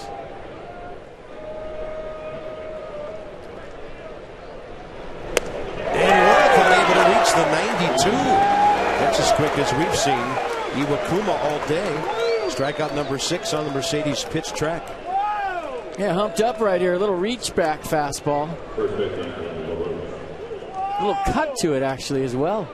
Worth late. And Iwakuma gets a strikeout. LaRoche has grounded out and struck out.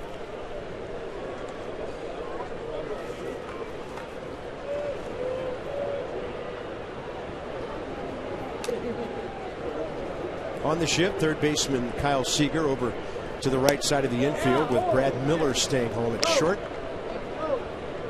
And Robinson Cano 40 feet into right field.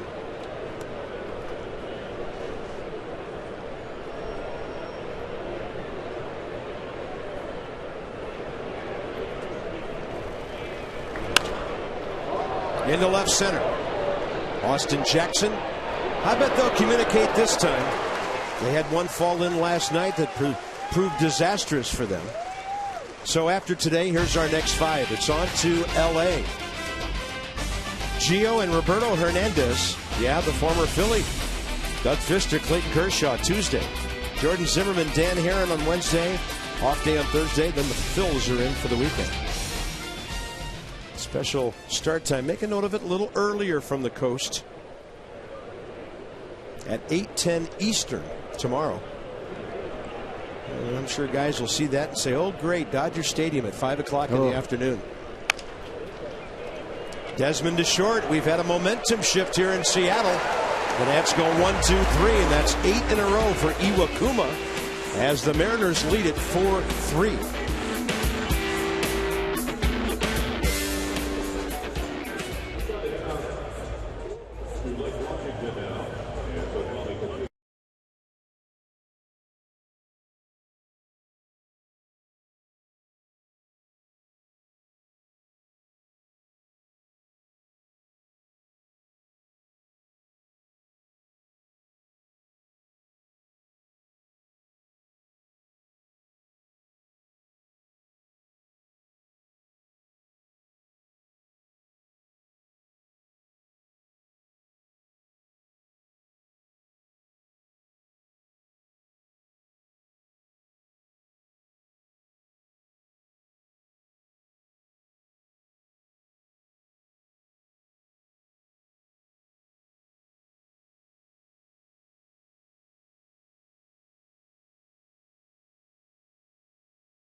Little game summary. Bryce Harper, 5th multi-home run game of his career. Dustin Ackley with a 3-run homer to put the Mariners up by 1. And let's check out some homers. If you like the long ball, he came to the right place. Some Geico highlights. Bryce Harper, solo shot. Nate Schierholtz, solo shot. Bryce Harper does it again. They're saying the second one went farther than the first one. I strongly disagree. And then Dustin Ackley with almost a repeat of what he did last night. Only last night's was a solo. Today's was a 3-run job. So Roark has given up 8 of the 9 Seattle hits in the last 3 innings. And all 4 of their runs. Kyle Seager leads off. He singled up the middle last time. 1 for 2, and in the series, 3 for 10. Roark, a little too quick for him. He held his left hand back to keep time from Jim Joyce. And then he goes to right center. Denard Span, it's in the park. He'll catch it. 1 out.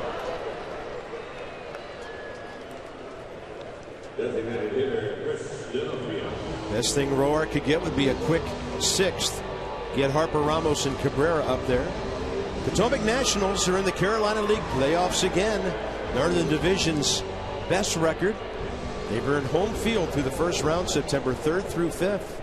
Check out the Fitz in Woodbridge for tickets and playoff schedule info. PotomacNationals.com, 703-590-2311. Go P-Nats. Here's Denorfia. He has struck out and hit a fly ball to center.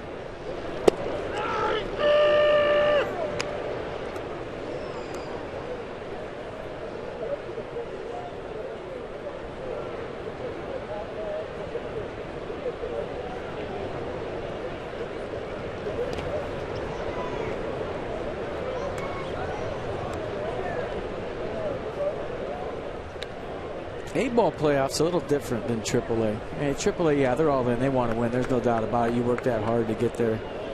We talked about the dynamic of wanting to be called up versus playing in the playoffs at the AAA level. But A-ball, it's a bunch of kids just out of college. They are raring to go, and they want to win it all and get a ring. They want to win everything they can get, right? That's great.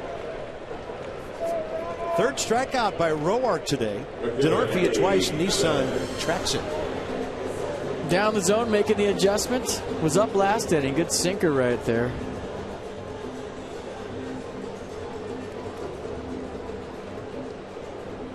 Two outs in a hurry. Here's Endy Chavez.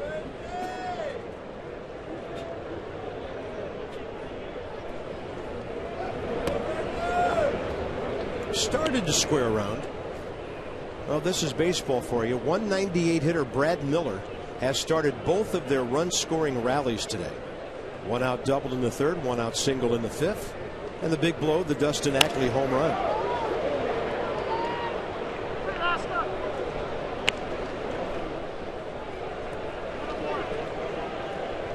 Long way to go in this one, but the Mariners bullpen has about 5 guys that throw 107. So every guy you click up, their fastball averaging 95, 96. Saw Charlie Furbush in the 9th inning last night. Got a couple of ground balls on Cabrera and Lobaton.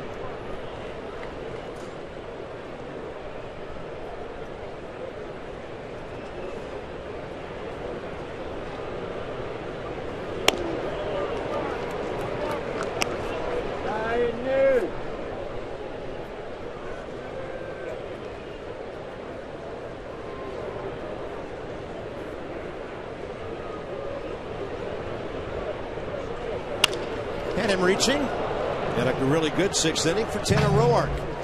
Keeping his team in the game. Bryce Harper's gone deep. Right field, upstairs, center field to the batter's eye. We'll see what's next.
Hit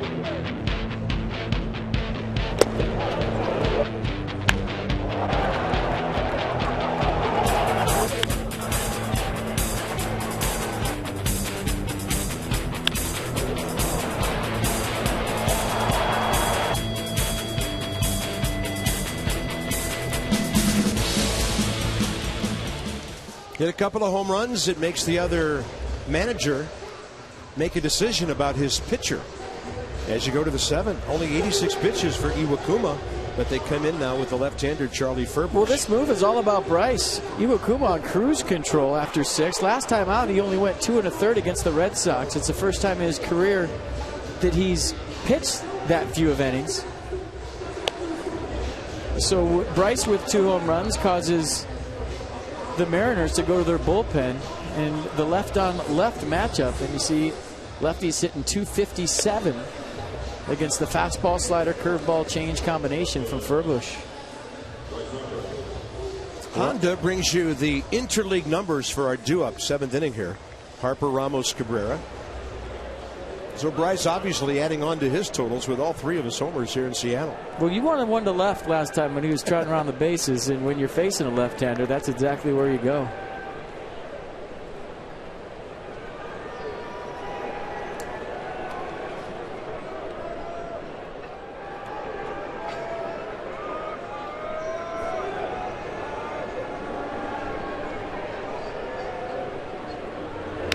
And a breaking ball that Harper was waiting for. He's on it, too.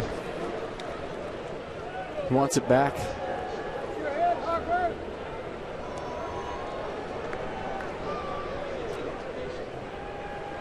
Harper in this series 5 for 9. He's been on base 6 times. Had a base on balls the other night.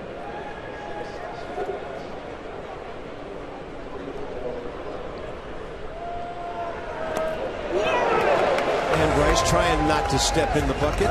0-2.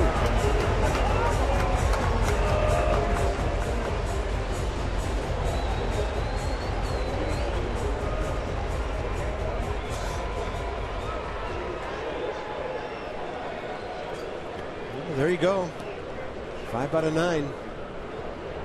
What a weekend. Tough matchup here. Not where Furbush wanted that one. Yeah, that's not an 0-2 hook way outside in the dirt, is it? No, I think he wanted to expand away. He left it up and in. And you're wondering, was he going to go fastball in first and back to the slider away? But he went right to it.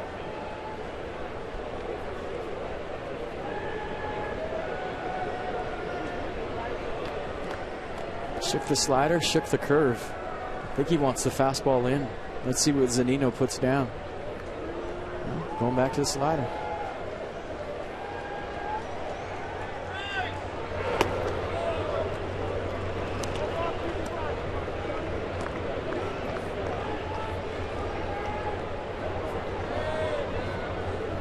Well, ballpark quiet in anticipation. Top of the 7th here.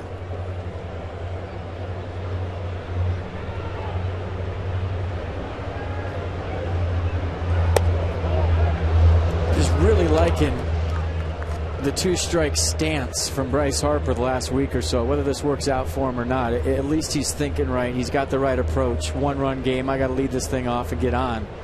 He really spread out, put the bat on his shoulders, just trying to flip it out there somewhere. Look at that. Yeah, he's strong enough to flip it a long way even when he's spread out. Just got the bat on it.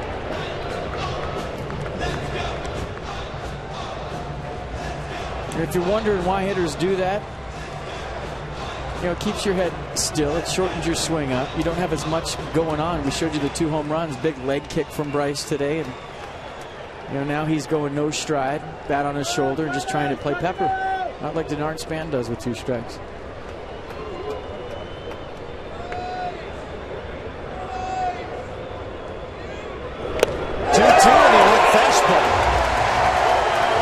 Upset that he didn't get to it.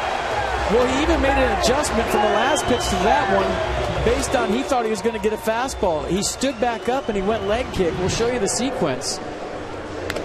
First pitch slider, that was the one. You see the reaction. Slider in the dirt, strike 2. And now we'll show you the spread out bat on the shoulder stance. And after the slider in the dirt check swing where he fouls it off, watch the adjustment in his stance. Not here, but the next one.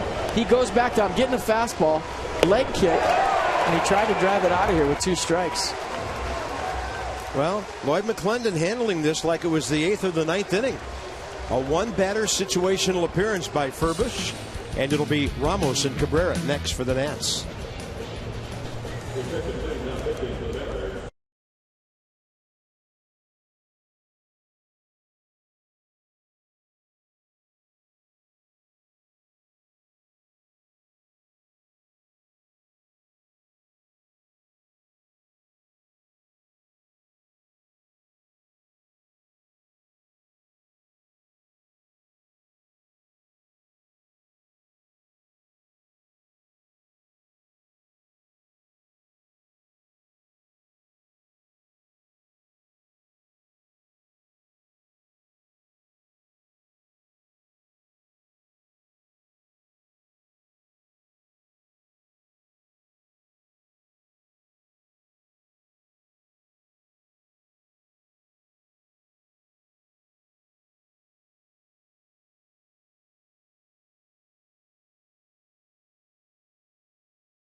Bonus coverage on Masson after the completion of the Baltimore game, a win over Minnesota. And here at Safeco Field in Seattle, Ramos and Cabrera, the next 2 against 27-year-old Danny Farquhar, a 2.45 ERA, 59 innings, 66 strikeouts. Yeah, fastball averaging 93, cutter 89, curveball 75, changeup 85. That one got Jim Joyce. That winged him.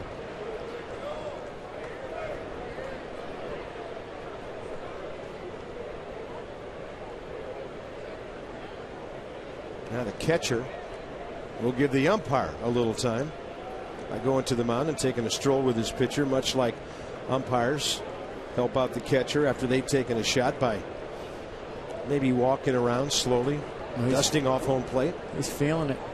Threw the ball back left-handed. It's going all Jeffrey Leonard, one flap down right now.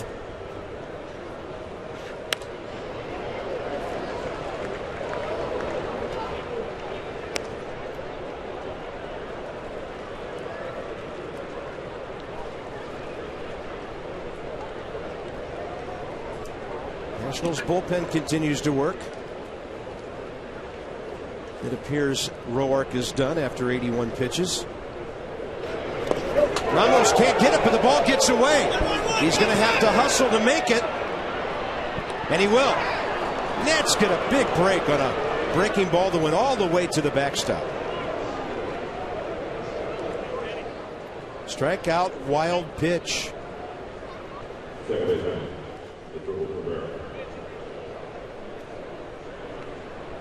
Yeah, nasty slider in the dirt, or maybe the hard curveball, and Ramos over the top.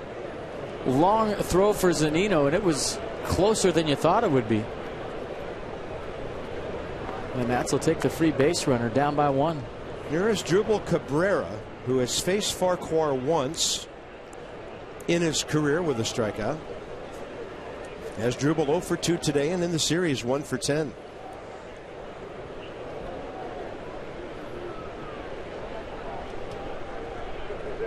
Kendrys Morales near the bag, and with 1 out, he'll back off and play behind Ramos.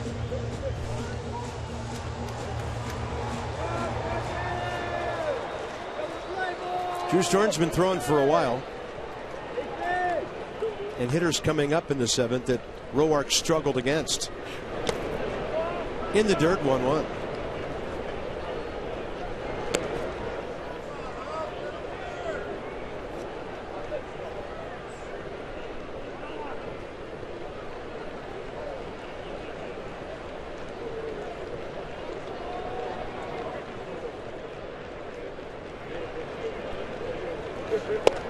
That's a good take.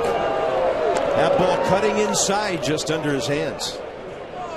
He throws that cutter 55% of the time, and you see the late movement just off the plate. Jim Joyce taking a second look at it over Zunino's shoulder. Well, Joyce called a running fastball to strike in there earlier for Iwakuma. But that one was going the opposite way. And now the count's even 2-2.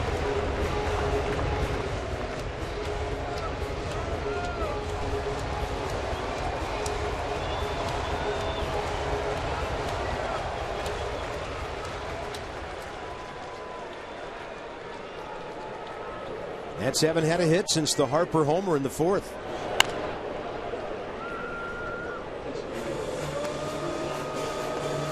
Now, generally speaking, guys that throw the cutter right-handed to lefties will start it on the plate and run it on your hands. If you have a guy like Farquhar that can backdoor it like he has and throw it in, that's a tough at-bat for anybody from the left side. One, you can't give up on a pitch away, and two, if it starts on the inner half, it's going to break off the plate. Off speed outside, 3-2.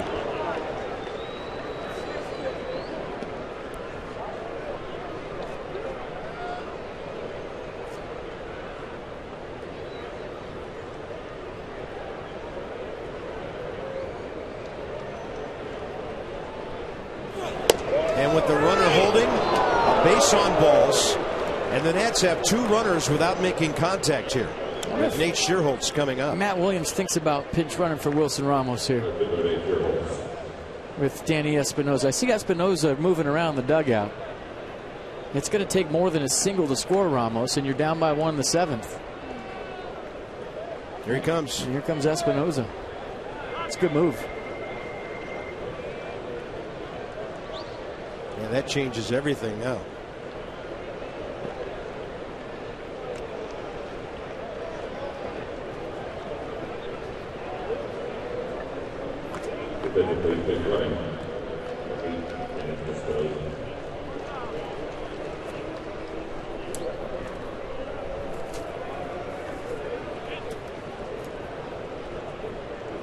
Schierholtz 1 for 2 with a home run to right center.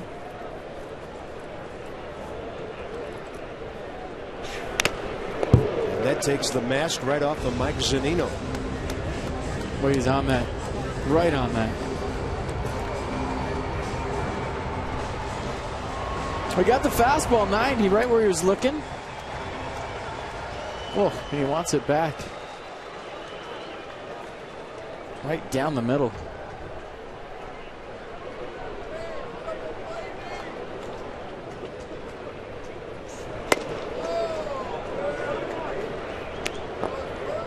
Boy, even though you got a lefty up there right now, it's an open lane for Zunino to throw to third base. Farquhar very, very deliberate to the plate. That was a 1-6. Yeah, Brad Miller hanging around with Espinosa out there at second. Now retreating. And Schierholtz, slow roller right side. And they won't even relay.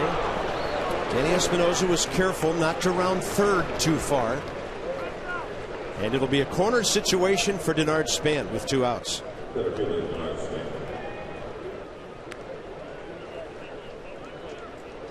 Remember the curveball in the dirt that allowed Wilson Ramos to reach for strike 3. And you wonder if that's in the back of Farquhar's head right now with the tying run at third base. If he has enough, I guess you say, guts to throw it here and trust his catcher.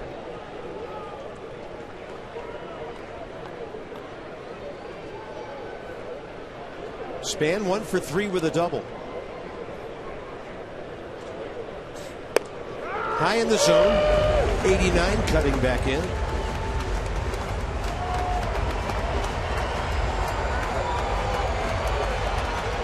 4-3 ball game, top of the 7th. Sherholtz can run at first base. You'd think he'd hang around for a couple of pitches and leave that hole open for Span, but with 2 strikes, you're thinking he might go.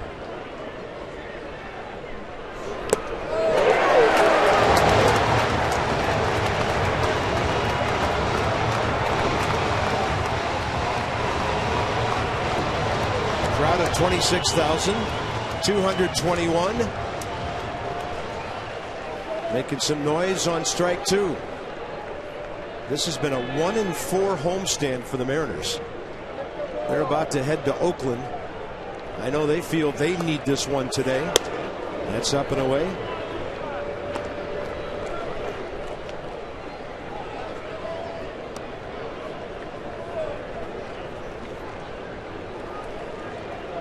In this inning, 2 strikeouts, a wild pitch, a walk. 1 hit changes the game. All right, the Nats are just getting under that fastball. A little cut to it late.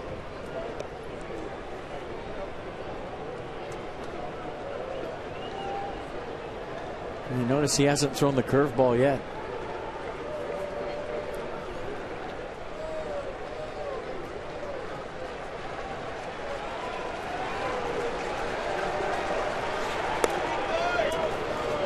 There's a high floating changeup.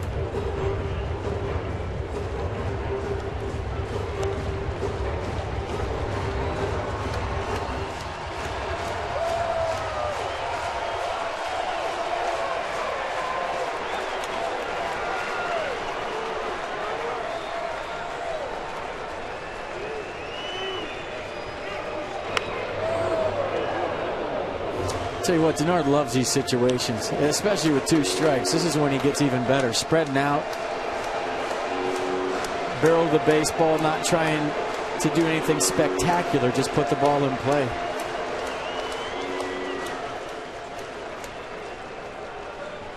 Although we wouldn't be opposed to something spectacular.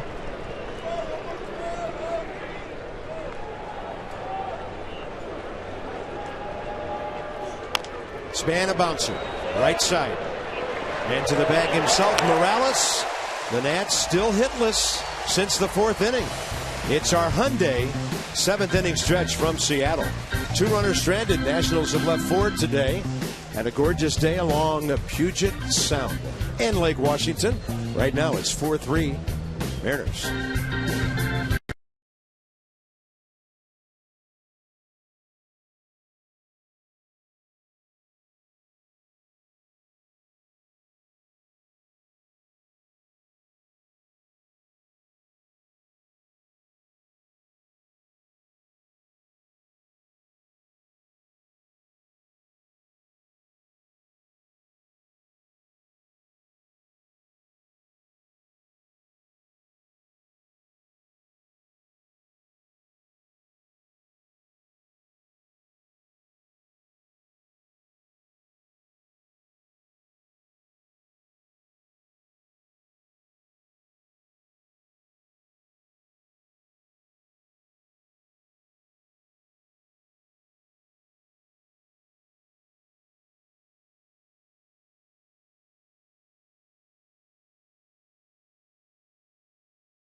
Gio Gonzalez hasn't won a ball game since July 5th when he was a winner at Chicago. That's a span of 9 starts and losing 5 in a row.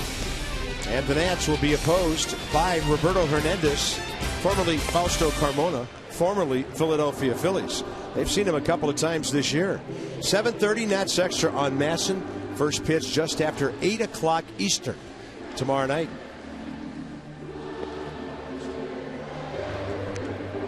If he's got all those names, they've probably faced him 4 or 5 times this year. At the bottom of the 7th. National season plan holders, you have until September 5th to purchase your 2014 postseason tickets. You also have the opportunity to upgrade your season plan for 2015 to receive upgraded postseason seats. For all renewal and postseason ticket details, visit nationals.com/review. I did hear a rumor that he changed his name to Johnny Cueto for one start. Well, they face him 7 times this year. Jose Lobaton in for Ramos to catch after Danny Espinosa ran for Wilson. And Tanner Roark remains in the game now. Had the Nats tied it or taken the lead, Drew Storn would have come in.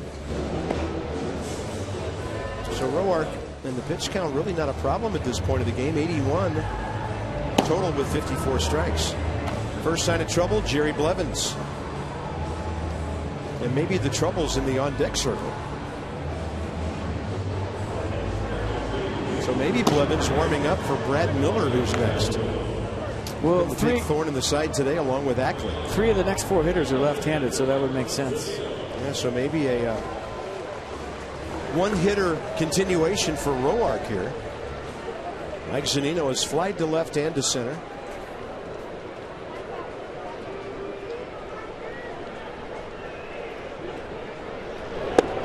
Runs back the fastball at 88 for a strike.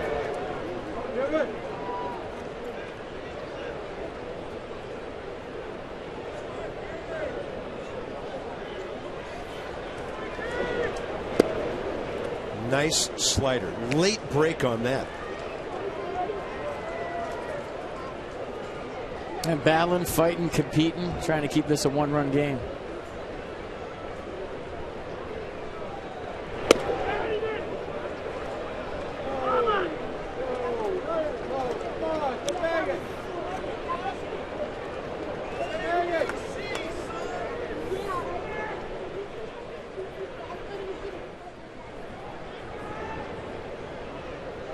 And another one in the dirt, blown away.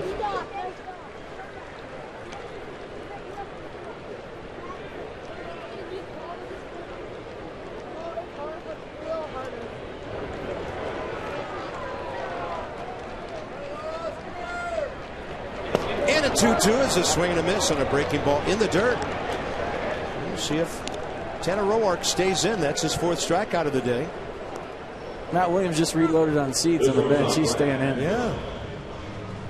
Gets slider down, gets the strikeout.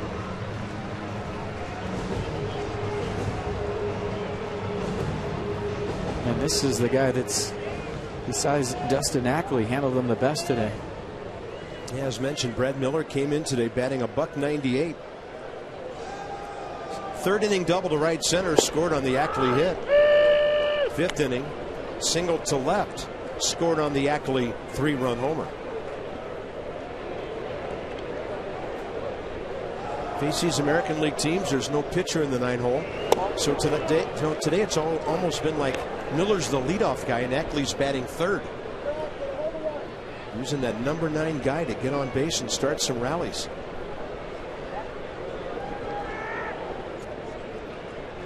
One pitch. A little bit low. What do you got a Steve Lyons comparison ready?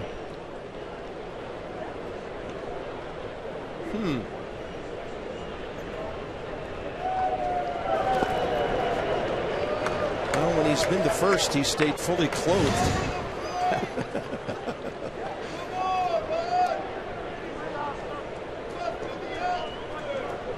And pitching him carefully. 3-1. Now he's got to come to him.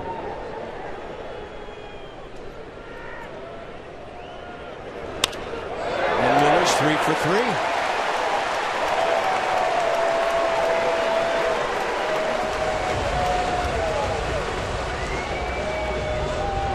Matt Stern in the dugout right now. I would think he would let Tanner pitch to Austin Jackson. You get the right-on-right matchup. If he gets the ground ball, great. Yeah. If he doesn't, then the lefty definitely for Ackley, who's proven that he's seen Tanner Roark very well today.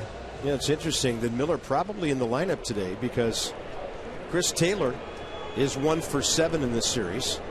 So they gave the other guy a shot and he gets 3 hits. Bouncer right up the middle. And Jackson has 3 hits in a row. And you have to have a lefty to face Dustin Ackley, so Roark will go 6 1/3. Tanner will go at least 6 for the 20th time this year in 27 starts. Got the ground ball he was looking for, just wasn't at anybody. Now runners on first and second, 1 out, and Jerry Blevins will be in to face Dustin Ackley. So 11 Seattle hits against Tanner Roark. Nats now fighting to keep this a 1-run game.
Baseball on NASN, brought to you by Honda. Somebody hit one into the sound during BP, evidently. That's pretty shallow sound. Yeah, they don't bring the boats in there. So here's Jerry Blevins against a bunch of Seattle hitters who know him pretty well from the American League. Well, it's a ball game right here. Matt Williams going with the left-on-left matchup. Anthony Rendon, Jason Worth, Adam LaRoche due up in the top of the 8th inning. So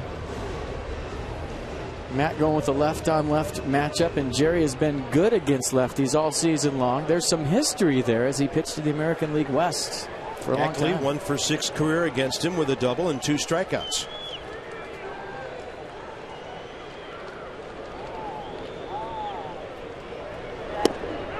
Gets the strike low in the zone. Big day for Dustin Ackley, who made it to 60 RBIs when he hit that 3-run homer 2 innings ago. Really the big blow of the week for the Mariners.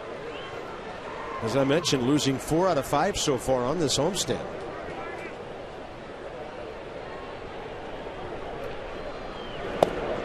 Well, he's been their hottest hitter since the All-Star break. And I talked to Rich Johnley, Mariners third base coach, on Friday, and he told me that Dustin Ackley is going to win a batting title someday. And he's been in the game for a long time. Great baseball man, one of my favorites. And he knows what he's talking about, so if he says it, I believe it.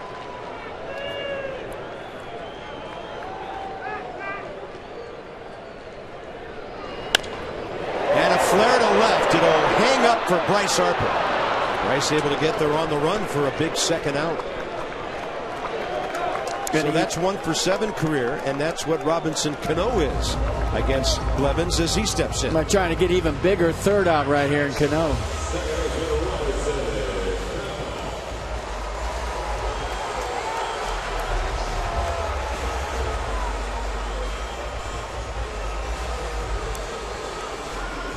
So at second base, Brad Miller, who singled with 1 out, and then Austin Jackson 90 feet behind him, also with a base hit. Those guys are 6 out of 7 today. Here's Cano, 1 for 3 with a base hit last time. Erased on a double play to end the 5th inning. And Blevins starts him out the same way Ackley.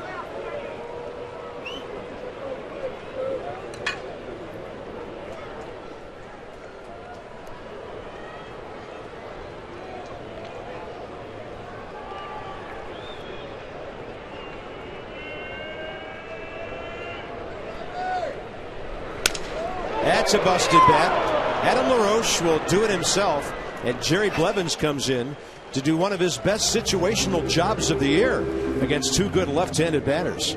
2-3-4 for the Nats, top 8. It'll be Rendon, followed by Worth and LaRoche.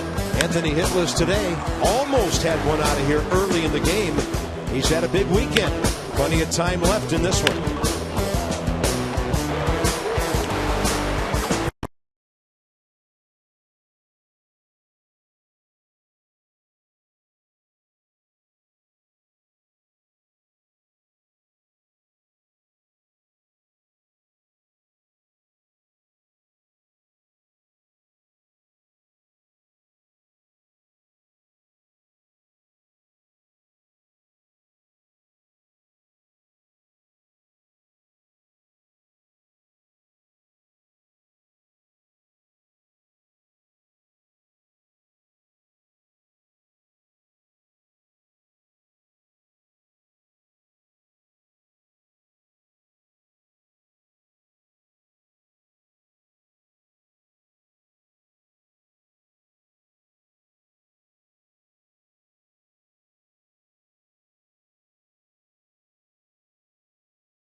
For the Mariners, and you can hear the song in the background, I think. Funky Co Medina. For every Nationals walk, Care First Blue Cross Blue Shield contributes $50 to support Girls on the Run DC. The Nationals have drawn 426 million walks for $21,000 this year. Care First Blue Cross Blue Shield encourages each of us to take that first step towards a healthier and more active lifestyle. The fastball averages 95, slider 85, occasional changeup, but really a two-pitch guy. And this could be the save right here in the 8th inning as the heart of the Nats order due up. Rendon, Worth, and LaRoche, but those three only have one hit between them today. The Jason Worth opposite field double back in the first inning.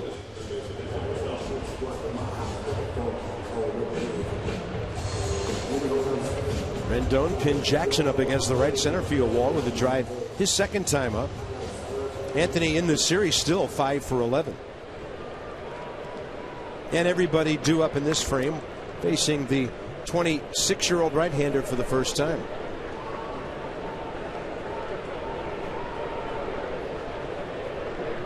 More than 7 years in the organization until he got a 63-game shot last year, and he cashed in with a 2.91 ERA.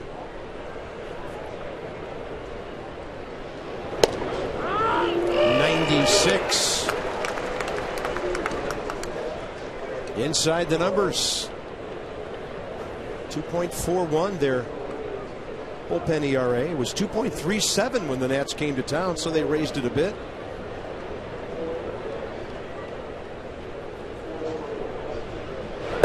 And the breaking ball is in there. Pretty nasty slider.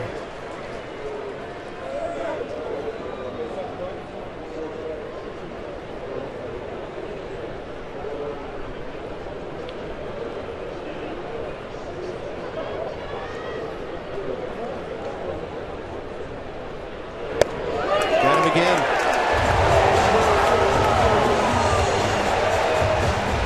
Rarely do you see Rendon not take the bat off his shoulder for an AB. No, rarely do you see him go 3-pitch C either, but those were a couple of nasty sliders after the first fastball was thrown for a strike at 96. Then a couple of these for strike 2 and strike 3. Gonna bring in Jason Worth, 1 for 3 with a double.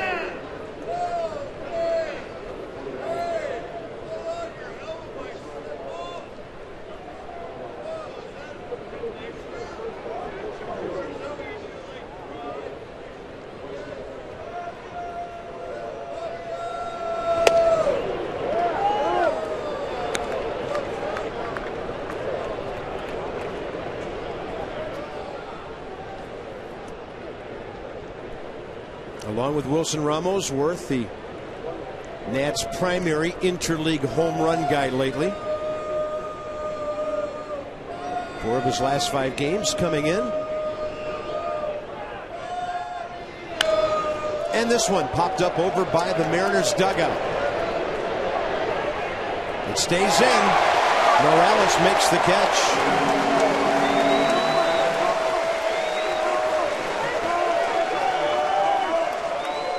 There's your AT&T fan photo.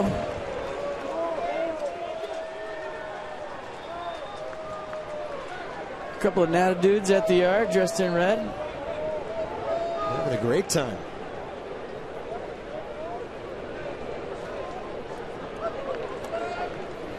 Here's LaRoche for 3. So the Nats' first 5 hitters in the lineup today, 2 hits. Worth and Span doubles.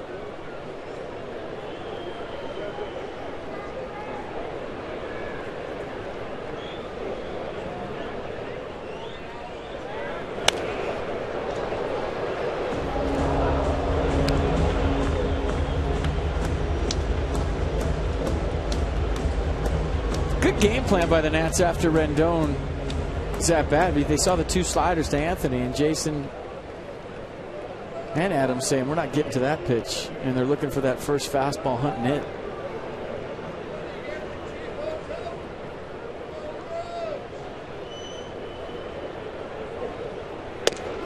That is 97 up in the zone, tailing away. What do you do with that? Nothing. Top corner of the zone, maybe.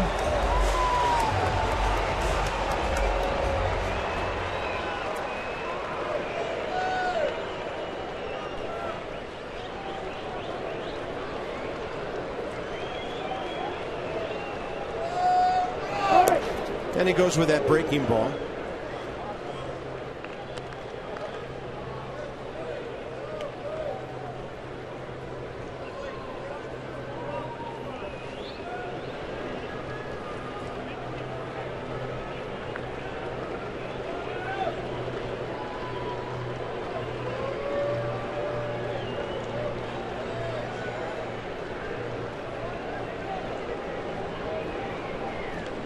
Talk about you go fastball away right here. It's a no-brainer. You make LaRoche beat you to the big part of the ballpark. If you throw that slider anywhere over the plate, we've seen LaRoche catch the off-speed out in front and pull it out of the yard.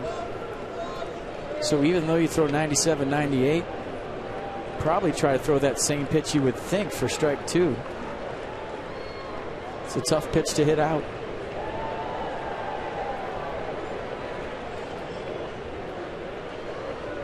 And they're going out there.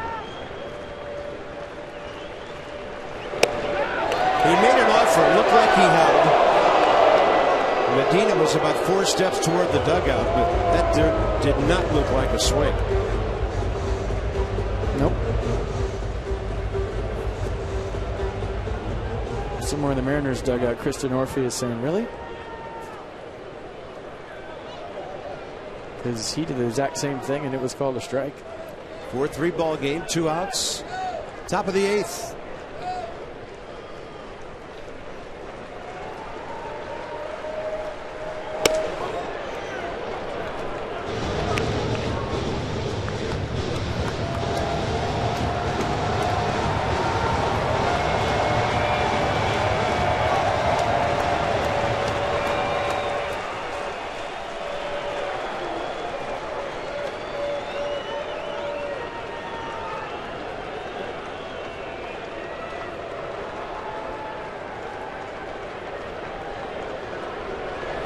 He goes with the breaking ball and misses. And walks LaRoche with 2 outs. He and Desmond will be next. That's the second time that Medina's walked off the mound on Adam LaRoche. He thought that was strike 3, heading to the dugout. Jim Joyce says, not so fast, my friend, and the line moves to Ian Desmond.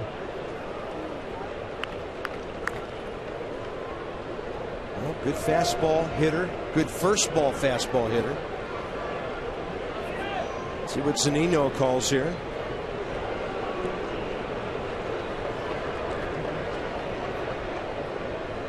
Slider.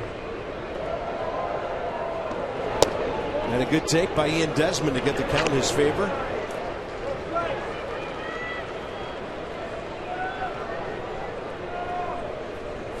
In a 3-game series, the Nats had never hit 10 until today. They've had some 4-game series where they've hit a bunch. Previous record was 8, done numerous times. Breaking ball, so the guys in the truck trying to be the summoners here. This is all Medina. There's no lefty up to face Bryce Harper should Desmond reach. He hasn't thrown him a fastball yet.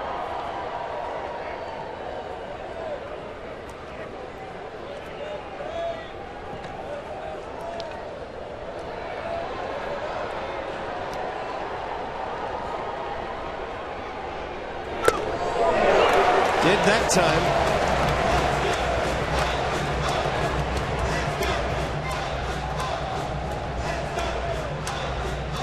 Little run to that 96 was a difference. Desmond worked it to a 2-0 count, and he was thinking barrel the baseball, see how far this can go. And just a hair too much sink, maybe a little high.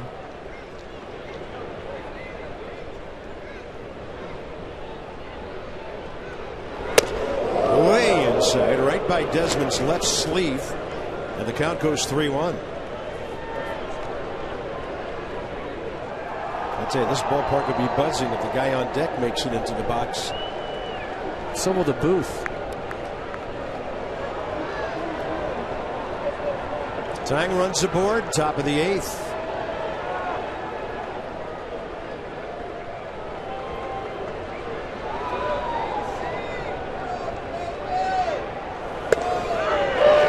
Got the call on a high strike. And LaRoche off and running with this 3-2 pitch.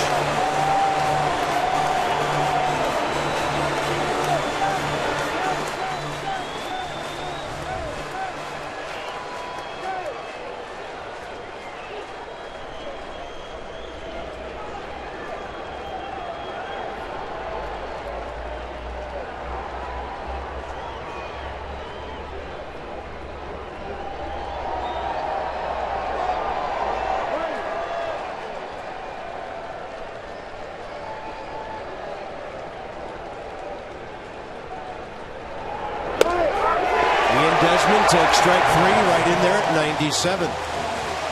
So Rendon and Desmond, two of the aggressive hitters in the ball club, taking called third strikes in the 8th inning.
Ever since Dustin Ackley hit that 3-home run in the 5th inning.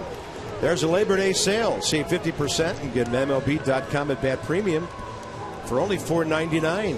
Follow every Nats game, live look-ins, replay reviews, live radio, MLB.TV game of the day, and more. Download on the App Store. Check in with Dan.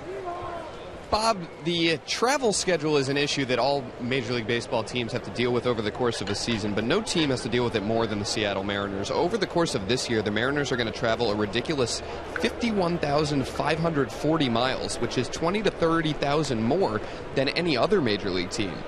That's consistently something the Mariners have to deal with because of their geographic location. There are no easy bus rides from D.C. to Philly for this team. The closest opposing city to Seattle is Oakland, which is a 2-hour flight away. Doug Fister played 2.5 years here with the Mariners and told me that you feel the wear of that travel over the course of a season. He said the biggest issue for him was that the Mariners rarely have off days at home because of all their long flights and time zone changes, so he always felt like he was playing catch-up on off days, trying to acclimate himself to wherever the team was. And guys, the Seattle travel can also affect how the Mariners are constructed. Some players say they're hesitant to sign with the Mariners because of all the travel when they hit free agency. That's not something they even want to deal with, so they just eliminate signing with Seattle. So it's a factor for the players that are on this squad, and it's a factor in free agency as well. An interesting twist on the amazing location up here, very northwest tip of the country, as opposed to the Marlins in the very southeast tip of the country. But Atlanta's a lot closer to Miami. Really, Washington, Philly, not that far away. And they get to play Tampa Bay home and home every year. Levin's still in there, and he's facing Kendrys Morales, and probably still in there as well because of the left-handed swinging Kyle Seager on deck. It's all teams on the West Coast, though. They travel far for everything, and it's not like you're sitting in the middle seat and coach. So let's just put it that way. Charters. Major League players travel like kings. It's a breaking ball that has Morales way out ahead.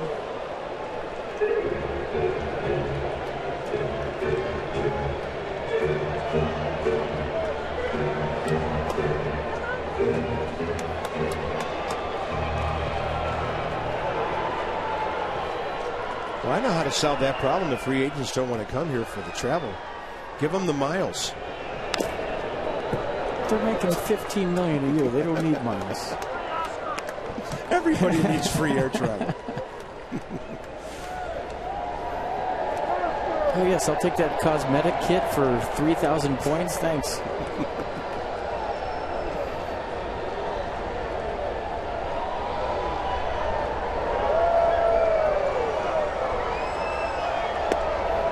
My lesson on this part of the country once when I stopped in Seattle on my way to Anchorage, and it was still about a 3.5-hour flight to get up there.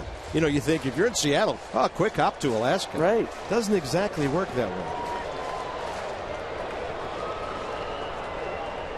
3-2 to Morales, who's 1 for 3 today, and Levins walks him. Pretty good pitch.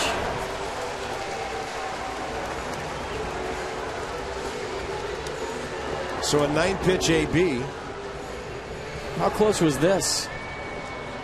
Close. Lobatone doing his magic back there, trying to get a call third.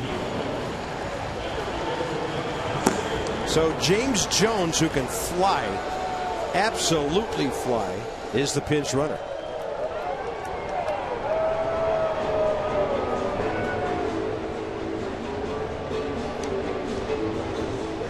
Right now he needs to be able to fly because he's over his last 24.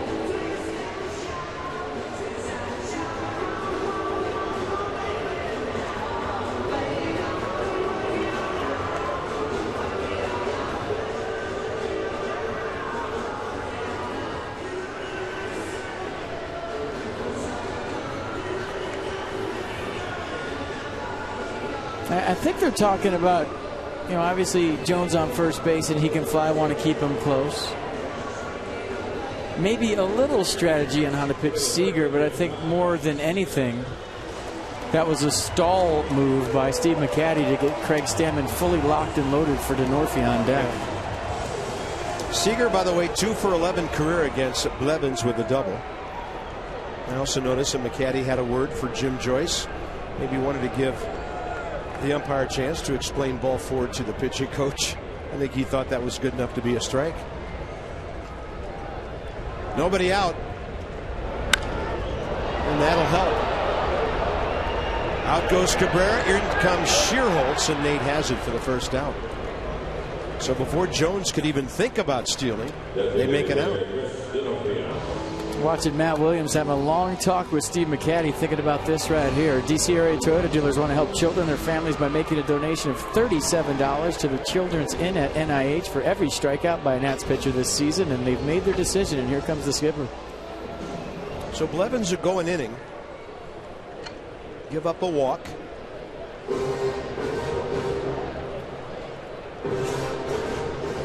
And it'll be Craig Stammen against Chris Denorfia, who has faced him 6 times and has 1 base hit.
Williams makes the move.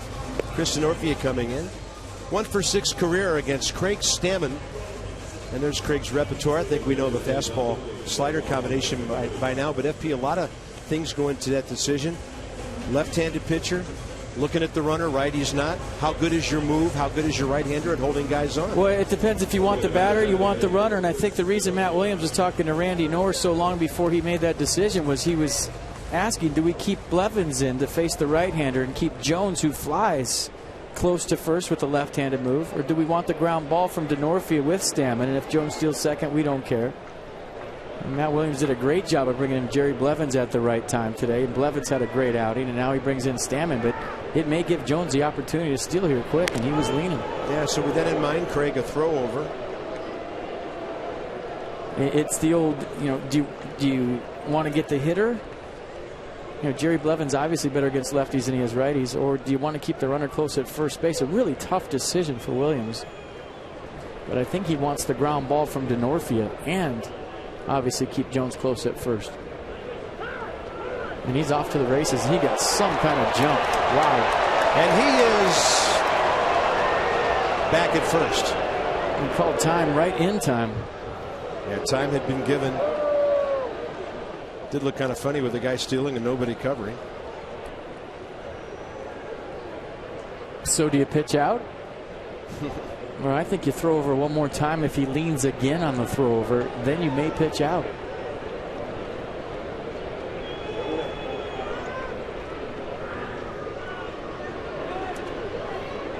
And a long look with the runner holding, and the fastball's inside.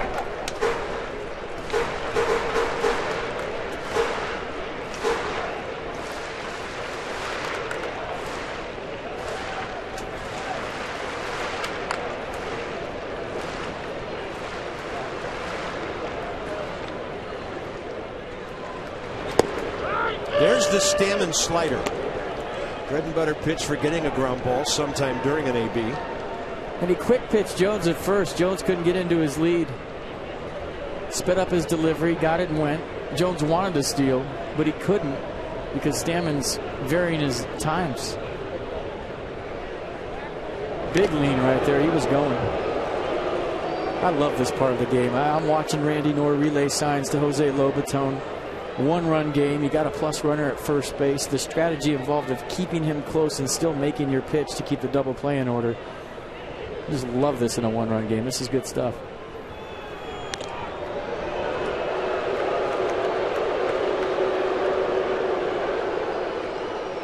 And I guarantee if you run down there and ask Randy Knorr, he loves it too. Bigger lead.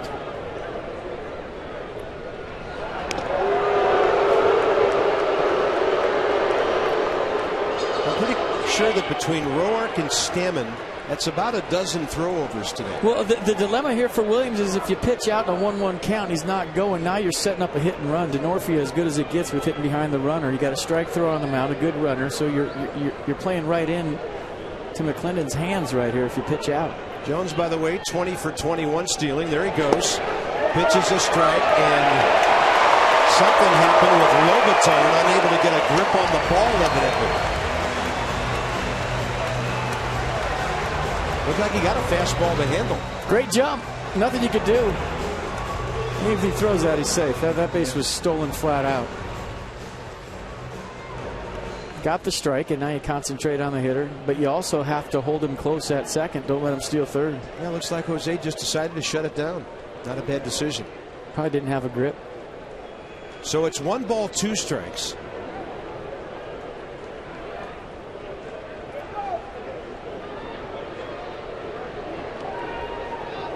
And Stammen goes fastball away to strike out Chris DeNorfia, who's 0 for 4. Stammen forgot how many outs there was. He was going to the dugout. He thought that was the third out.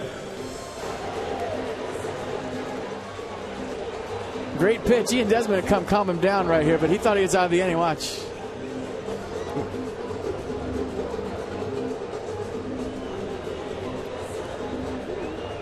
So the strategy and the whole chess match pays off for the time being.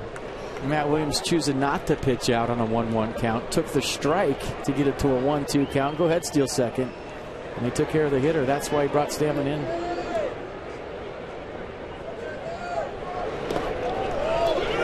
Secondary lead by Jones, and Desmond says don't throw it. As James Jones was headed back to first. Or second. And for anybody who thinks that there's no strategy in American League ball games, you're mistaken. There is. Some managers will tell you that it's tougher to figure out when to remove a pitcher if he's struggling, because you just don't automatically hit for him in some cases. You don't have a reason other than you're done.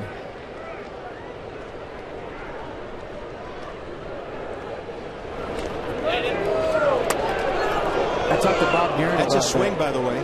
Carvey, the bench coach for the Mets, and he used to manage the A's, and he said it's harder to manage in the American Leagues at time because when you go get a pitcher, you can't go out there and say, hey, we're going to double switch. He's going to lead off the inning, and I want to make my defense stronger and get this guy in the game, and hey, good job today. Basically, as an American League manager, when you go out to the mound, you just say, hey, you're not good enough anymore. You're done, and there's no other reason. It's hard to keep players happy. So 1-1 after that check swing strike. Desmond jockeying with the runner, getting back to short. Now the runner goes. He had a tremendous jump. And really, all Rendon needed to do was keep the ball from going through it. I kind of wince right there that they even threw it. Yeah. 2 outs. Concentrate on the hitter. Desmond did his job and deked him back a little bit. But if this throw goes into left field, it's a run. Rendon did a nice job of keeping that in front of him, but you're going to score on a single anyways. If you want to steal third with 2 outs, go ahead. The out's at the plate. 2-1 the count to Endy Chavez. He let go of the bat with one hand, finishing that swing. 2-2.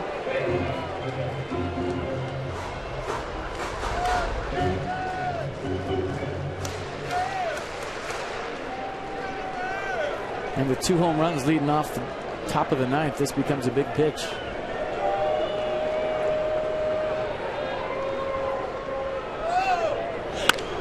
Chavez to the gap. And that that would have scored. Jones from first base, even if he hadn't stolen a couple. So the Mariners tack on a huge run and lead 5-3. That run charged to Jerry Blevins, walking Kendrys Morales to lead off the inning.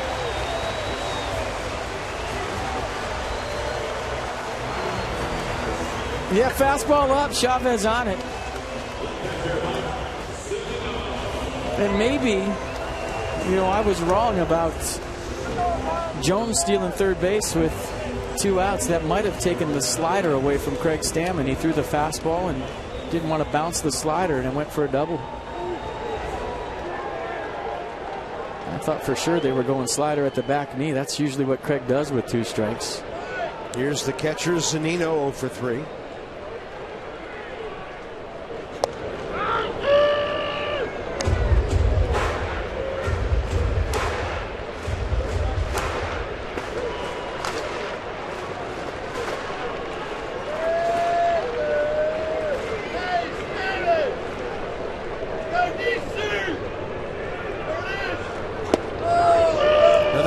Slider, 0-2.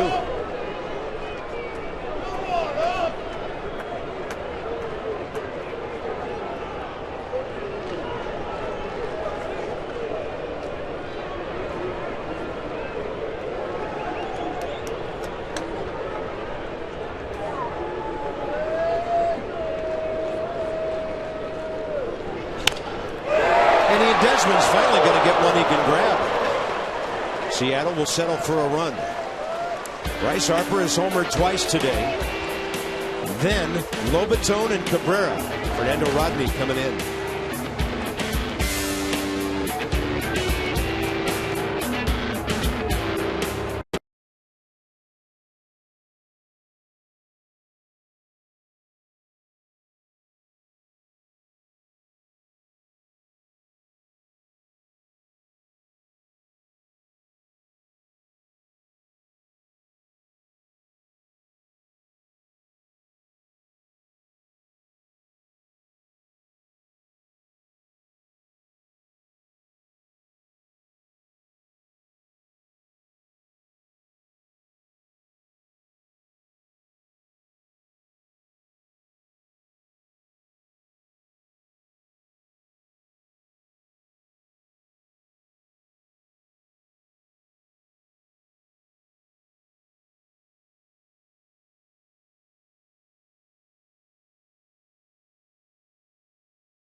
Nats down their last 3 outs, down by 2. And just like we promised you earlier in the game, it's Miller time, brought to you by Miller Lite. What'd you think it was going to be?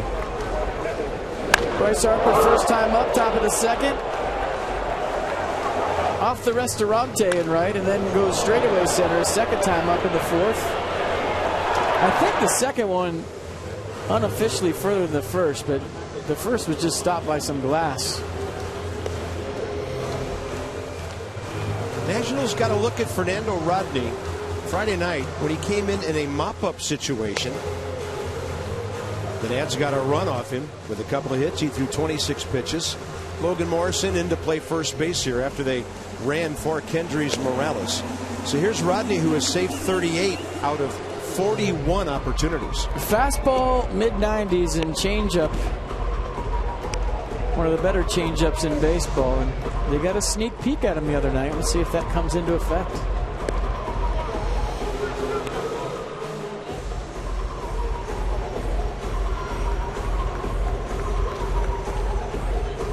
Lefty's hitting 280, righty's just 171, so Bryce with a serious chance right here.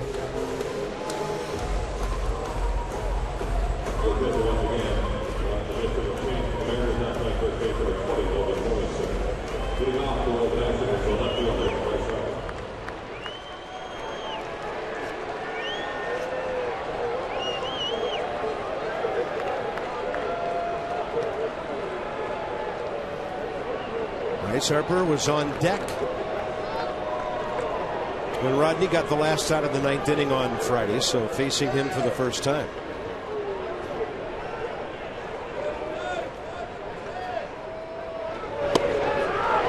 '94 with the fastball in there.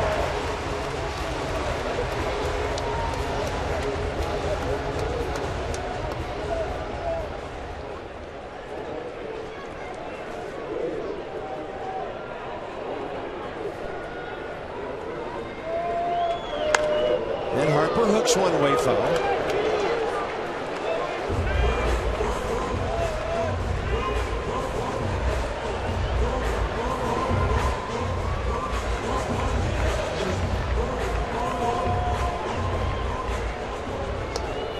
Rodney, Tampa Bay, the last 2 years, 48 and 37 saves. He's on line to go way over 40 this year. And the 0-2 to Harper, up the middle, looks like a hit. Even had Cano reached it, Bryce might have beaten it out, and he's 3 for 4. Boy, don't you like to see that? After a couple of home runs, you were wondering if Bryce would get all big at the plate and try to hit another one. But down by 2 runs, Nats need base runners. Good 2-strike approach. Base hit up the middle. Game on. Tying run to the plate. Here we go. Ian Jose Lobaton, who faces Rodney for the first time.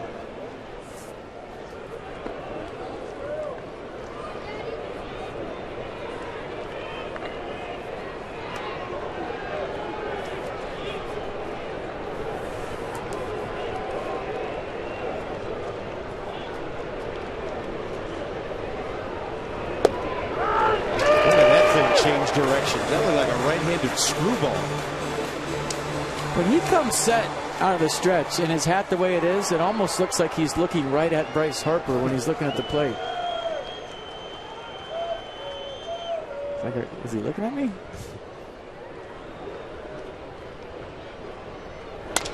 Lobaton to center, but it's hanging up. That enables Austin Jackson to get to it with his speed. Jose Lobaton, 3 hits last night, almost had another.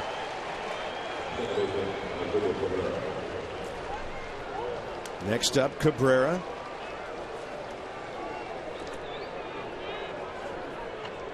Asdrubal Cabrera, 5 career hits against Rodney in 16 at-bats with a double and a triple.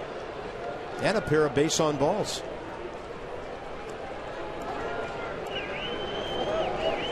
Logan Morrison playing near Harper. He'll back up as the pitch is about to be delivered. Try to get some range over there with a left-handed batter. Tap the glove a couple of times to let Bryce know he's there. And a bouncing ball. Cano. He knows the sure out is at first. And now the Nats are down to their final out with Nate Scherholtz. That almost got through. Nice play by Cano. I thought that was first and third, 1 out. He was playing double play depth, so you thought it had a chance to get through there.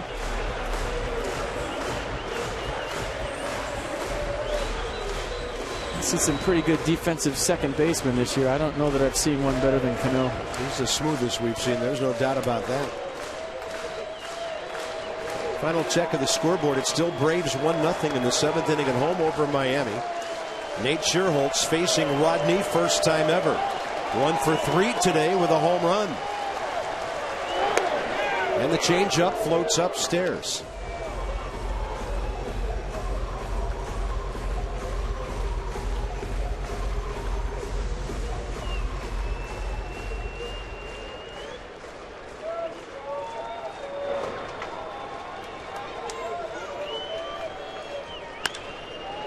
That's a fair ball, and Seattle will salvage the final game of this series.